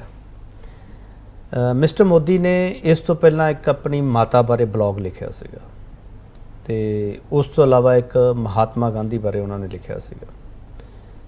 ਪ੍ਰਕਾਸ਼ ਸਿੰਘ ਬਾਦਲ ਬਾਰੇ ਜਦੋਂ ਲਿਖਦੇ ਆ ਤਾਂ ਉਦੋਂ ਜਿਹੜੀ ਸਾਂਝ ਹੈ, ਉਹ ਸਾਂਝ ਨੂੰ ਇਸ ਤਰੀਕੇ ਨਾਲ ਇੱਥੇ ਪੇਸ਼ ਕੀਤਾ ਜਾ ਰਿਹਾ ਹੈ ਕਿ ਅਕਾਲੀ ਦਲ ਤੇ BJP ਇਕੱਠੇ ਹੋਣ ਜਾ ਰਹੇ ਆ। ਇਸ ਨੂੰ ਤੁਸੀਂ ਕਿਵੇਂ ਦੇਖਦੇ ਹੋ? ਦੇਖੋ ਮੈਂ ਉਸ ਗੱਲ 'ਚ ਮੈਂ ਜਾਣਾ ਨਹੀਂ ਚਾਹੁੰਦਾ ਹੈ ਕਿ ਪੋਲੀਟੀਕਲ ਐਂਗਲ ਹੈ ਇਹ, ਕਿਉਂਕਿ ਇਹ ਮੈਂ ਜਿਹੜਾ ਕਿਉਂ ਨਹੀਂ ਜਾਣਾ ਚਾਹੁੰਦਾ ਕਿ ਮੈਂ ਸਮਝਦਾ ਕਿ ਪ੍ਰਧਾਨ ਮੰਤਰੀ ਸਾਹਿਬ ਦਾ ਜਿਹੜਾ ਜੈਸਚਰ ਹੈ ਉਹ ਮਨ 'ਚੋਂ ਨਿਕਲਿਆ ਹੋਇਆ। ਬਿਕੋਜ਼ ਜਿਹੜਾ ਆਰਟੀਕਲ ਤੁਸੀਂ ਪੜ੍ਹਦੇ ਹੋ ਉਹ ਤੁਹਾਨੂੰ ਸਾਫ਼ ਸਮਝ ਆ ਰਿਹਾ ਕਿ ਬਾਦਲ ਸਾਹਿਬ ਦੇ ਬਾਰੇ ਜੋ ਨਿੱਜੀ ਗੱਲਾਂ ਉਹਨਾਂ ਦੀਆਂ ਸੀਗੀਆਂ, ਜੋ ਨਿੱਜੀ ਤਜਰਬੇ ਸੀਗੇ, ਉਹਦੇ 'ਚੋਂ ਨਿਕਲਿਆ ਹੋਇਆ ਆਰਟੀਕਲ। ਨਹੀਂ ਤਾਂ ਕਿਸੇ PRO ਨੂੰ ਕਿਹਾ ਹੁੰਦਾ ਜਾਂ ਕਿਸੇ ਹੋਰ ਨੂੰ ਕਿਹਾ ਹੁੰਦਾ ਵੀ ਲਿਖ ਦਿਓ, ਉਹ 'ਚ ਇਹ ਗੱਲਾਂ ਨਹੀਂ ਆ ਸਕਦੀਆਂ ਜਿੱਦਾਂ ਉਹਨਾਂ ਨੇ ਨਿੱਜੀ ਤਜਰਬੇ ਆਪਣੇ ਦੱਸਿਆ ਕਿ ਮੇਰਾ ਸਮਾਨ ਹੀ ਬਾਦਲ ਸਾਹਿਬ ਚੱਕ ਕੇ ਲੈ ਗਏ ਆਪਣੇ ਕਮਰੇ ਦੇ ਵਿੱਚ, ਵੀ ਨਹੀਂ ਮੇਰੇ ਨਾਲ ਦੇ ਕਮਰੇ 'ਚ ਠਹਿਰੋਗੇ ਤੁਸੀਂ। ਹਾਲਾਂਕਿ ਉਦੋਂ ਸਿਰਫ ਵਰਕਰ ਸੀਗੇ ਉਹ ਮੋਦੀ ਸਾਹਿਬ, ਤੇ ਬਾਦਲ ਸਾਹਿਬ ਬਹੁਤ ਵੱਡੇ ਲੀਡਰ ਸੀ ਉਹਨੇ, ਮੋਦੀ ਸਾਹਿਬ ਉਸ ਲੈਵਲ ਦੇ ਨਹੀਂ ਸੀ ਹੋਏ ਅਜੇ। ਉਹਨਾਂ ਨੇ ਖੁਦ ਹੀ ਗੱਲ ਲਿਖੀ ਹੈ। ਉਹ ਮੈਂ ਇਹ ਸਮਝਦਾ ਉਸ ਆਰਟੀਕਲ ਜੇ ਮੈਨੂੰ ਕੋਈ ਸ਼ੱਕ ਹੁੰਦੀ ਤਾਂ ਉਸ ਆਰਟੀਕਲ ਨੇ ਦੂਰ ਕਰਤੀ ਕਿ ਬਾਦਲ ਸਾਹਿਬ ਮੋਦੀ ਸਾਹਿਬ ਦਾ ਜਿਹੜਾ ਜੈਸਚਰ ਆ ਉਹ ਬਾਦਲ ਸਾਹਿਬ ਦੀ ਸ਼ਖਸੀਅਤ ਤੋਂ ਪ੍ਰਭਾਵਿਤ ਜਜ਼ਬਾਤੀ ਇੱਕ ਜੈਸਚਰ ਹੈ, ਔਰ ਮੈਂ ਸਮਝਦਾ ਬਹੁਤ ਹੀ ਖੂਬਸੂਰਤ ਜੈਸਚਰ ਹੈ। ਕਿਉਂ ਬਾਦਲ ਸਾਹਿਬ ਇੱਕ ਖੁਸ਼ਬੂ ਵਾਂਗੂ ਜੀਏ ਆ, ਵੱਡੇ ਤੋਂ ਵੱਡੇ ਵਿਰੋਧੀ ਦੇ ਖਿਲਾਫ ਵੀ ਉਹਨਾਂ ਨੇ ਕਦੇ ਕੌੜਾ ਸ਼ਬਦ ਨਹੀਂ ਵਰਤਿਆ। ਤੇ ਉਹ ਮੋਦੀ ਸਾਹਿਬ ਜਿਹੜੇ ਆ ਉਹ ਮੇਰੇ ਖਿਆਲ ਉਹਨਾਂ ਨੇ ਬਾਦਲ ਸਾਹਿਬ ਦੀ ਉਸ ਸ਼ਖਸੀਅਤ ਦੇ ਪੱਖ ਨੂੰ ਨਮਨ ਕੀਤਾ, ਉਹਦੇ ਉੱਤੇ ਸੀਸ ਝੁਕਾਇਆ। ਇਹ ਲੱਗਦਾ ਮੈਨੂੰ ਪੋਲੀਟੀਕਲ ਦਾ ਕੋਈ ਐਂਗਲ ਹੈ ਕਿ ਨਹੀਂ ਹੈ, ਮੇਰੇ ਹਿਸਾਬ ਦੇ ਨਾਲ ਉਹ ਪਰਸਨਲ ਜੈਸਚਰ ਹੈ। ਠੀਕ ਹੈ ਬੈਂਸ ਸਾਹਿਬ, ਇੱਕ ਚੀਜ਼ ਮੈਂ ਹੋਰ ਜਾਣਨਾ ਚਾਹੁੰਦਾ, ਜਦੋਂ ਪ੍ਰਕਾਸ਼ ਸਿੰਘ ਬਾਦਲ ਦੀ ਖਬਰ ਆਉਂਦੀ ਹੈ ਬਹੁਤ ਵੱਡੇ ਪੱਧਰ ਤੇ ਸੋਸ਼ਲ ਮੀਡੀਆ ਤੇ ਇੱਕ ਨਵੀਂ ਬਹਿਸ ਛਿੜ ਜਾਂਦੀ ਹੈ, ਇੱਥੋਂ ਤੱਕ ਕਿ ਪਾਸ਼ ਦਾ ਹਵਾਲਾ ਦੇ ਕੇ 4 ਸਤਰਾਂ ਵੀ ਲਿਖੀਆਂ ਜਾਂਦੀਆਂ। ਉਦੋਂ ਅਕਾਲੀ ਦਲ ਨੂੰ ਇਹ ਲੱਗਦਾ ਜਾਂ ਮਿਸਟਰ ਬੈਂਸ ਨੂੰ ਇਹ ਲੱਗਦਾ ਵੀ ਮੌਤ ਵਾਲੇ ਦਿਨ ਇਹੋ ਜਿਹਾ ਕੁਝ ਨਹੀਂ ਹੋਣਾ ਚਾਹੀਦਾ? ਦੇਖੋ ਉਸ ਵੇਲੇ ਤਾਂ ਮੈਂ ਤਾਂ ਅਜੇ ਵੀ ਹੁਣ ਅਸੀਂ ਆ ਗੱਲਾਂ ਕਰ ਲਈਆਂ ਤਾਂ ਮੈਨੂੰ ਵੀ ਕਰਨੀਆਂ ਪੈ ਗਈਆਂ, ਲੇਕਿਨ ਅਦਰਵਾਈਜ਼ ਅਜੇ ਸਾਡੀ ਮਾਨਸਿਕ ਸਥਿਤੀ ਇਹ ਹੈ ਹੀ ਨਹੀਂ ਹੈ ਕਿ ਮੈਂ ਇਹ ਦੇਖਦਾ ਕਿ ਕੌਣ ਇਹਨਾਂ ਬਾਰੇ ਚੰਗਾ ਲਿਖ ਰਿਹਾ ਮਾੜਾ ਲਿਖ ਰਿਹਾ। ਲੇਕਿਨ ਇਹ ਜ਼ਰੂਰ ਹੈ ਕਿ ਜੋ ਬਾਤ ਸਾਹਮਣੇ ਆ ਰਿਹਾ ਦੇਖੋ ਆਪਾਂ ਕਹੀਏ ਵੀ ਕ੍ਰਿਟਿਕ ਕਿਸੇ ਦੇ ਨਹੀਂ ਹੁੰਦੇ, ਕ੍ਰਿਟਿਕ ਤਾਂ ਵੱਡੇ ਤੋਂ ਵੱਡੇ ਗਾਂਧੀ ਜੀ ਦੇ ਵੀ ਹੈ, ਮੰਡੇਲਾ ਸਾਹਿਬ ਦੇ ਵੀ ਹੈ, ਤੁਸੀਂ ਜਿਹਦਾ ਵੀ ਨਾਂ ਲਓਗੇ ਉਹਨਾਂ ਦੇ ਵਿਰੋਧੀ ਹੈਗੇ। ਮੰਡੇਲਾ ਸਾਹਿਬ ਤੇ ਕਈਆਂ ਨੇ ਇਲਜ਼ਾਮ ਲਾਇਆ ਉੱਥੇ ਜਿਹੜੇ ਰੇਸਿਸਟ ਸੀਗੇ ਕਿ ਜੀ ਅੱਧਿਆਂ ਕੁਛ ਜਿਹੜੇ ਦੂਜੇ ਪਾਸੇ ਦੇ ਐਕਸਟ੍ਰੀਮ ਸੀਗੇ ਉਹਨਾਂ ਨੇ ਕਿਹਾ ਜੀ ਇਹ ਤਾਂ ਗੋਰਿਆਂ ਮੋਰੇ ਝੁੱਕ ਗਿਆ ਜੀ, ਇਹ ਤਾਂ ਵਾਈਟਸ ਮੋਰੇ ਝੁੱਕ ਗਿਆ ਜੀ, ਇਹ ਹੁਣ ਕਿੱਥੇ ਚਲੇ ਗਈਆਂ ਜੀ ਗੱਲਾਂ। ਜਦੋਂ ਕਹਿੰਦੇ ਸੀ ਅਸੀਂ ਤਾਂ ਸਾਡੇ ਨਾਲ ਜੋ ਜ਼ੁਲਮ ਹੋ ਰਿਹਾ ਉਹਦਾ ਬਦਲਾ ਲਵਾਂਗੇ, ਇਹ ਕਰਾਂਗੇ ਉਹ ਕਰਾਂਗੇ, ਹੁਣ ਇਹ ਰਿਕਨਸੀਲੀਏਸ਼ਨ ਦੀ ਗੱਲ ਕਰਦੇ ਆ, ਉਹਨਾਂ ਬਾਰੇ ਵੀ ਇੱਦਾਂ ਦੀਆਂ ਗੱਲਾਂ ਕੀਤੀਆਂ ਗਈਆਂ। ਗਾਂਧੀ ਜੀ ਬਾਰੇ ਤਾਂ ਹਜੇ ਤੱਕ ਨਹੀਂ ਕੋਈ ਲੋਕ ਕਰਨੇ ਹਟਦੇ ਹੈ ਨਾ, ਮੇਰਾ ਵੱਲੋਂ ਹੁੰਦੀਆਂ ਨੇ, ਤਾਂ ਉਹਨਾਂ ਨੂੰ ਬਹੁਤਾ ਮੈਂ ਸੀਰੀਅਸ ਲੈਂਦਾ ਨਹੀਂ ਗਾ। ਮੈਂ ਇੱਦਾਂ ਲੈਂਦਾ ਵੀ ਚਲੋ ਆਪਣੀ ਤਰ੍ਹਾਂ ਦੇ ਲੋਕਾਂ ਦੇ ਵਿਚਾਰ ਹੁੰਦੇ। ਜਦ ਬਾਦਲ ਸਾਹਿਬ ਨੇ ਨਹੀਂ ਕਦੇ ਲਿਆ, ਬਾਦਲ ਸਾਹਿਬ ਨੇ ਕਦੇ ਕਿਸੇ ਦੀ ਇੱਦਾਂ ਦੀ ਗੱਲ ਦਾ ਕਦੇ ਜਵਾਬ ਹੀ ਨਹੀਂ ਦਿੱਤਾ, ਕਿਉਂਕਿ ਉਹਨਾਂ ਨੇ ਕਿਹਾ ਕੋਈ ਗੱਲ ਨਹੀਂ, ਅਗਲੇ ਦੇ ਮਨ ਦੀ ਕੋਈ ਗੱਲ ਹੈ ਤਾਂ ਗਲਤਫਹਿਮੀ ਵੀ ਹੋ ਸਕਦੀ ਹੈ। ਤੁਸੀਂ ਬਾਦਲ ਸਾਹਿਬ ਨੂੰ ਪੰਥਕ ਲੀਡਰ ਮੰਨਦੇ ਸੀ? ਜੇ ਬਾਦਲ ਸਾਹਿਬ ਪੰਥਕ ਲੀਡਰ ਨਹੀਂ ਗਏ ਤਾਂ ਪੰਜਾਬ ਦੇ ਵਿੱਚ ਅੱਜ ਤੱਕ ਦਾ ਕੋਈ ਪੰਥਕ ਲੀਡਰ ਹੋਇਆ ਹੀ ਨਹੀਂ, ਕਿਉਂਕਿ ਜਿਸ ਬੰਦੇ ਦੀ ਸਾਰੀ ਸ਼ਖਸੀਅਤ ਪੰਥ ਦੇ ਵਿੱਚੋਂ ਹੀ ਫਲੋ ਕਰਦੀ ਆ, ਪੰਥ ਦੇ ਇਸ਼ੂਜ਼ 'ਤੇ ਉਹਨੇ ਜੇਲਾਂ ਕੱਟੀਆਂ ਸਾਰੀਆਂ, ਪੰਥ ਦੇ ਇਸ਼ੂ 'ਤੇ ਸੰਘਰਸ਼ ਕੀਤੇ ਆ, ਪੰਥ ਉਹਨੇ ਸਾਰੀ ਜੀ ਦੇਖੋ ਅਖੀਰਲੇ 15 ਸਾਲ ਹੀ ਉਹਨਾਂ ਦੇ ਰਾਜ ਅਸਲ ਦੇ ਵਿੱਚ ਆਪਾਂ ਕਹਿ ਸਕਦੇ ਹਾਂ ਮੁੱਖ ਮੰਤਰੀ ਦੇ ਬਾਅਦ ਜਿਹੜੇ ਪਹਿਲਾਂ 2 ਵਾਰੀ ਬਣੇ ਵੀ ਉਹ ਤਾਂ ਅੱਜ ਬਣੇ ਕੱਲ੍ਹ ਉੱਤਰ ਕੇ ਇੱਦਾਂ ਦਾ ਮਾਹੌਲ ਸੀਗਾ।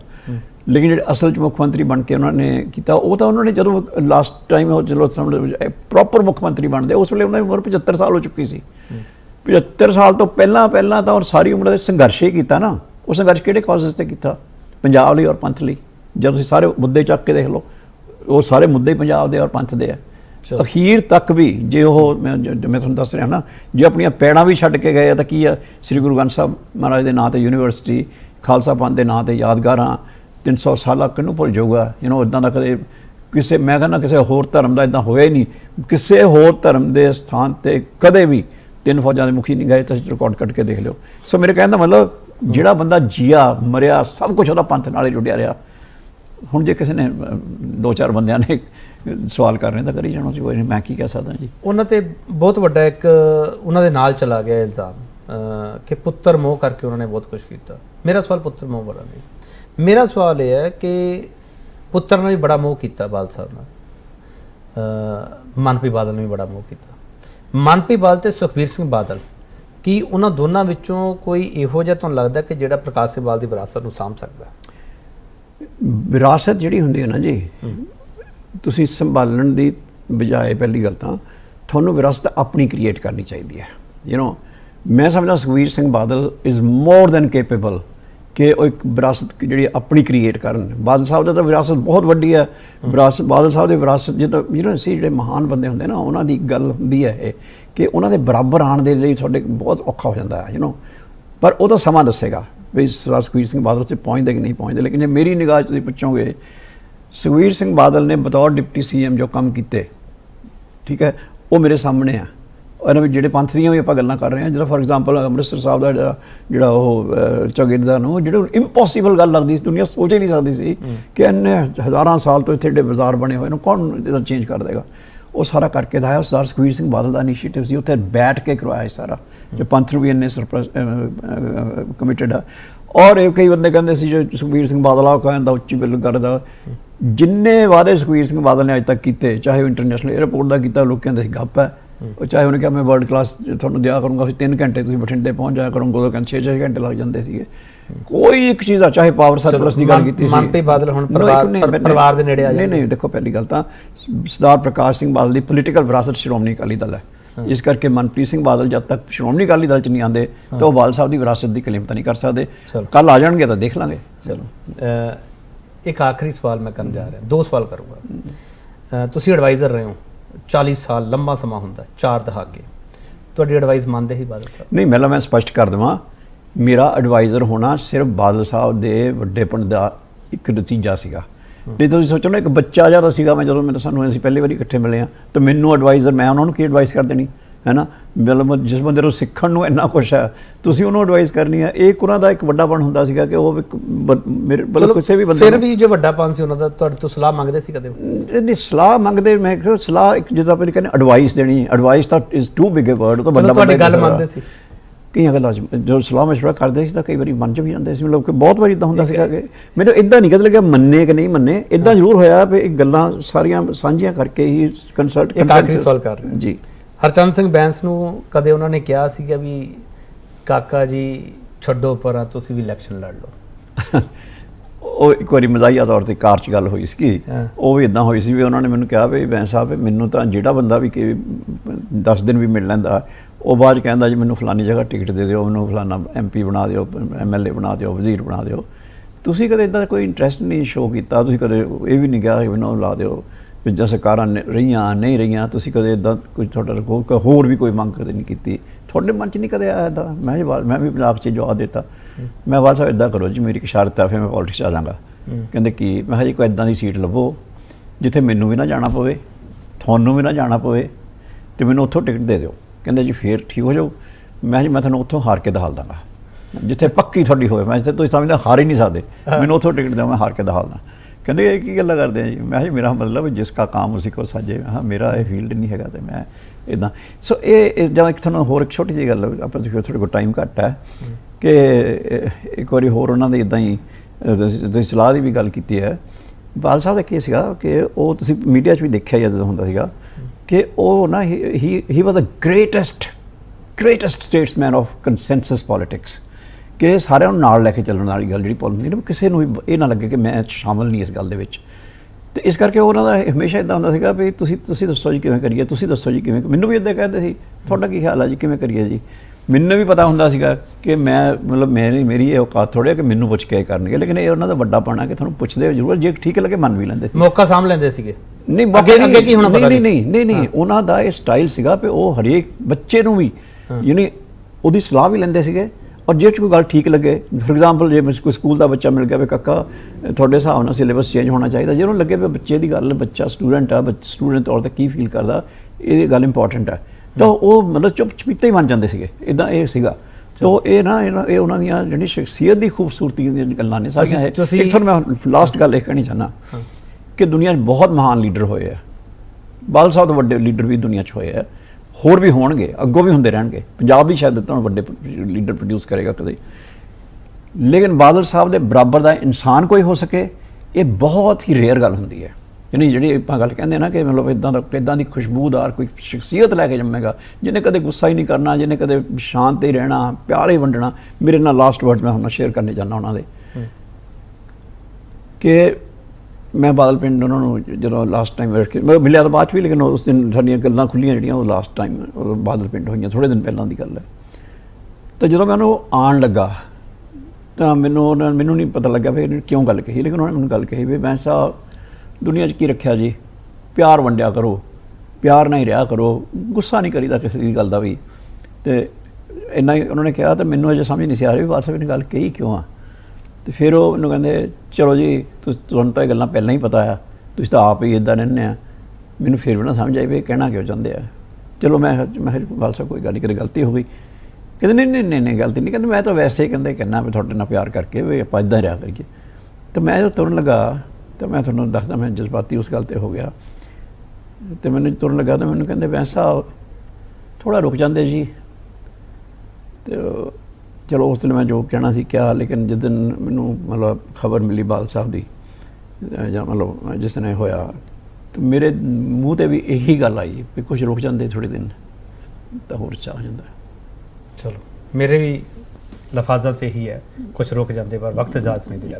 ਬਹੁਤ ਧੰਨਵਾਦ ਤੁਹਾਡਾ। ਨਹੀਂ ਲੰਬਾ ਰੁਕ ਜਾਂਦੇ, ਕਿਉਂਕਿ ਇਹ ਤਾਂ ਕੁਛ ਦਿਨ ਪਹਿਲਾਂ ਤੱਕ ਤਾਂ ਇਹ ਲੱਗ ਰਿਹਾ ਸੀਗਾ ਕੋਈ ਇੱਦਾਂ ਦੀ ਗੱਲ ਹੈ ਨਹੀਂ। ਥੋੜ੍ਹਾ ਜਿਹਾ ਬ੍ਰੌਂਕੀਅਲ ਪ੍ਰੋਬਲਮ ਉਹਨਾਂ ਨੂੰ ਸੀਜ਼ਨ 'ਚ ਹੋ ਜਾਂਦੀ ਸੀ, ਆ ਜਾਂਦੀ ਸੀ, ਚਲੇ ਜਾਂਦੀ ਸੀ। ਇੱਦਾਂ ਮੈਂ ਵੀ ਤੁਹਾਡੇ ਨਾਲ ਹੋਰ ਰੁਕਣਾ ਚਾਹੁੰਦਾ ਸੀ, ਹੋਰ ਗੱਲਾਂ ਕਰਨਾ ਚਾਹੁੰਦਾ ਸੀ, ਪਰ ਵਕਤ ਇਜਾਜ਼ਤ ਨਹੀਂ ਦੇ ਰਿਹਾ। ਬਹੁਤ ਧੰਨਵਾਦ ਬੈਂਸ ਸਾਹਿਬ, ਤੁਹਾਡਾ ਵਕਤ ਕੱਢਿਆ। ਇਹ ਸਨ ਹਰਚੰਦ ਸਿੰਘ ਬੈਂਸ, ਜਿਨ੍ਹਾਂ ਨੇ ਪ੍ਰਕਾਸ਼ ਸਿੰਘ ਬਾਦਲ ਦੀ ਪੋਲਿਟਿਕਸ ਨੂੰ ਬਹੁਤ ਨੇੜਿਓਂ ਦੇਖਿਆ ਅਤੇ ਉਹਨਾਂ ਦੀ ਪੋਲਿਟਿਕਸ ਨੂੰ ਕਿਸ ਤਰੀਕੇ ਨਾਲ ਸਮਝਦੇ ਆ, ਕਿਸ ਤਰੀਕੇ ਨਾਲ ਦੱਸਦੇ ਆ। ਤੁਹਾਡੀ ਫੀਡਬੈਕ ਦਾ ਇੰਤਜ਼ਾਰ ਰਹੇਗਾ। ਬਹੁਤ ਧੰਨਵਾਦ।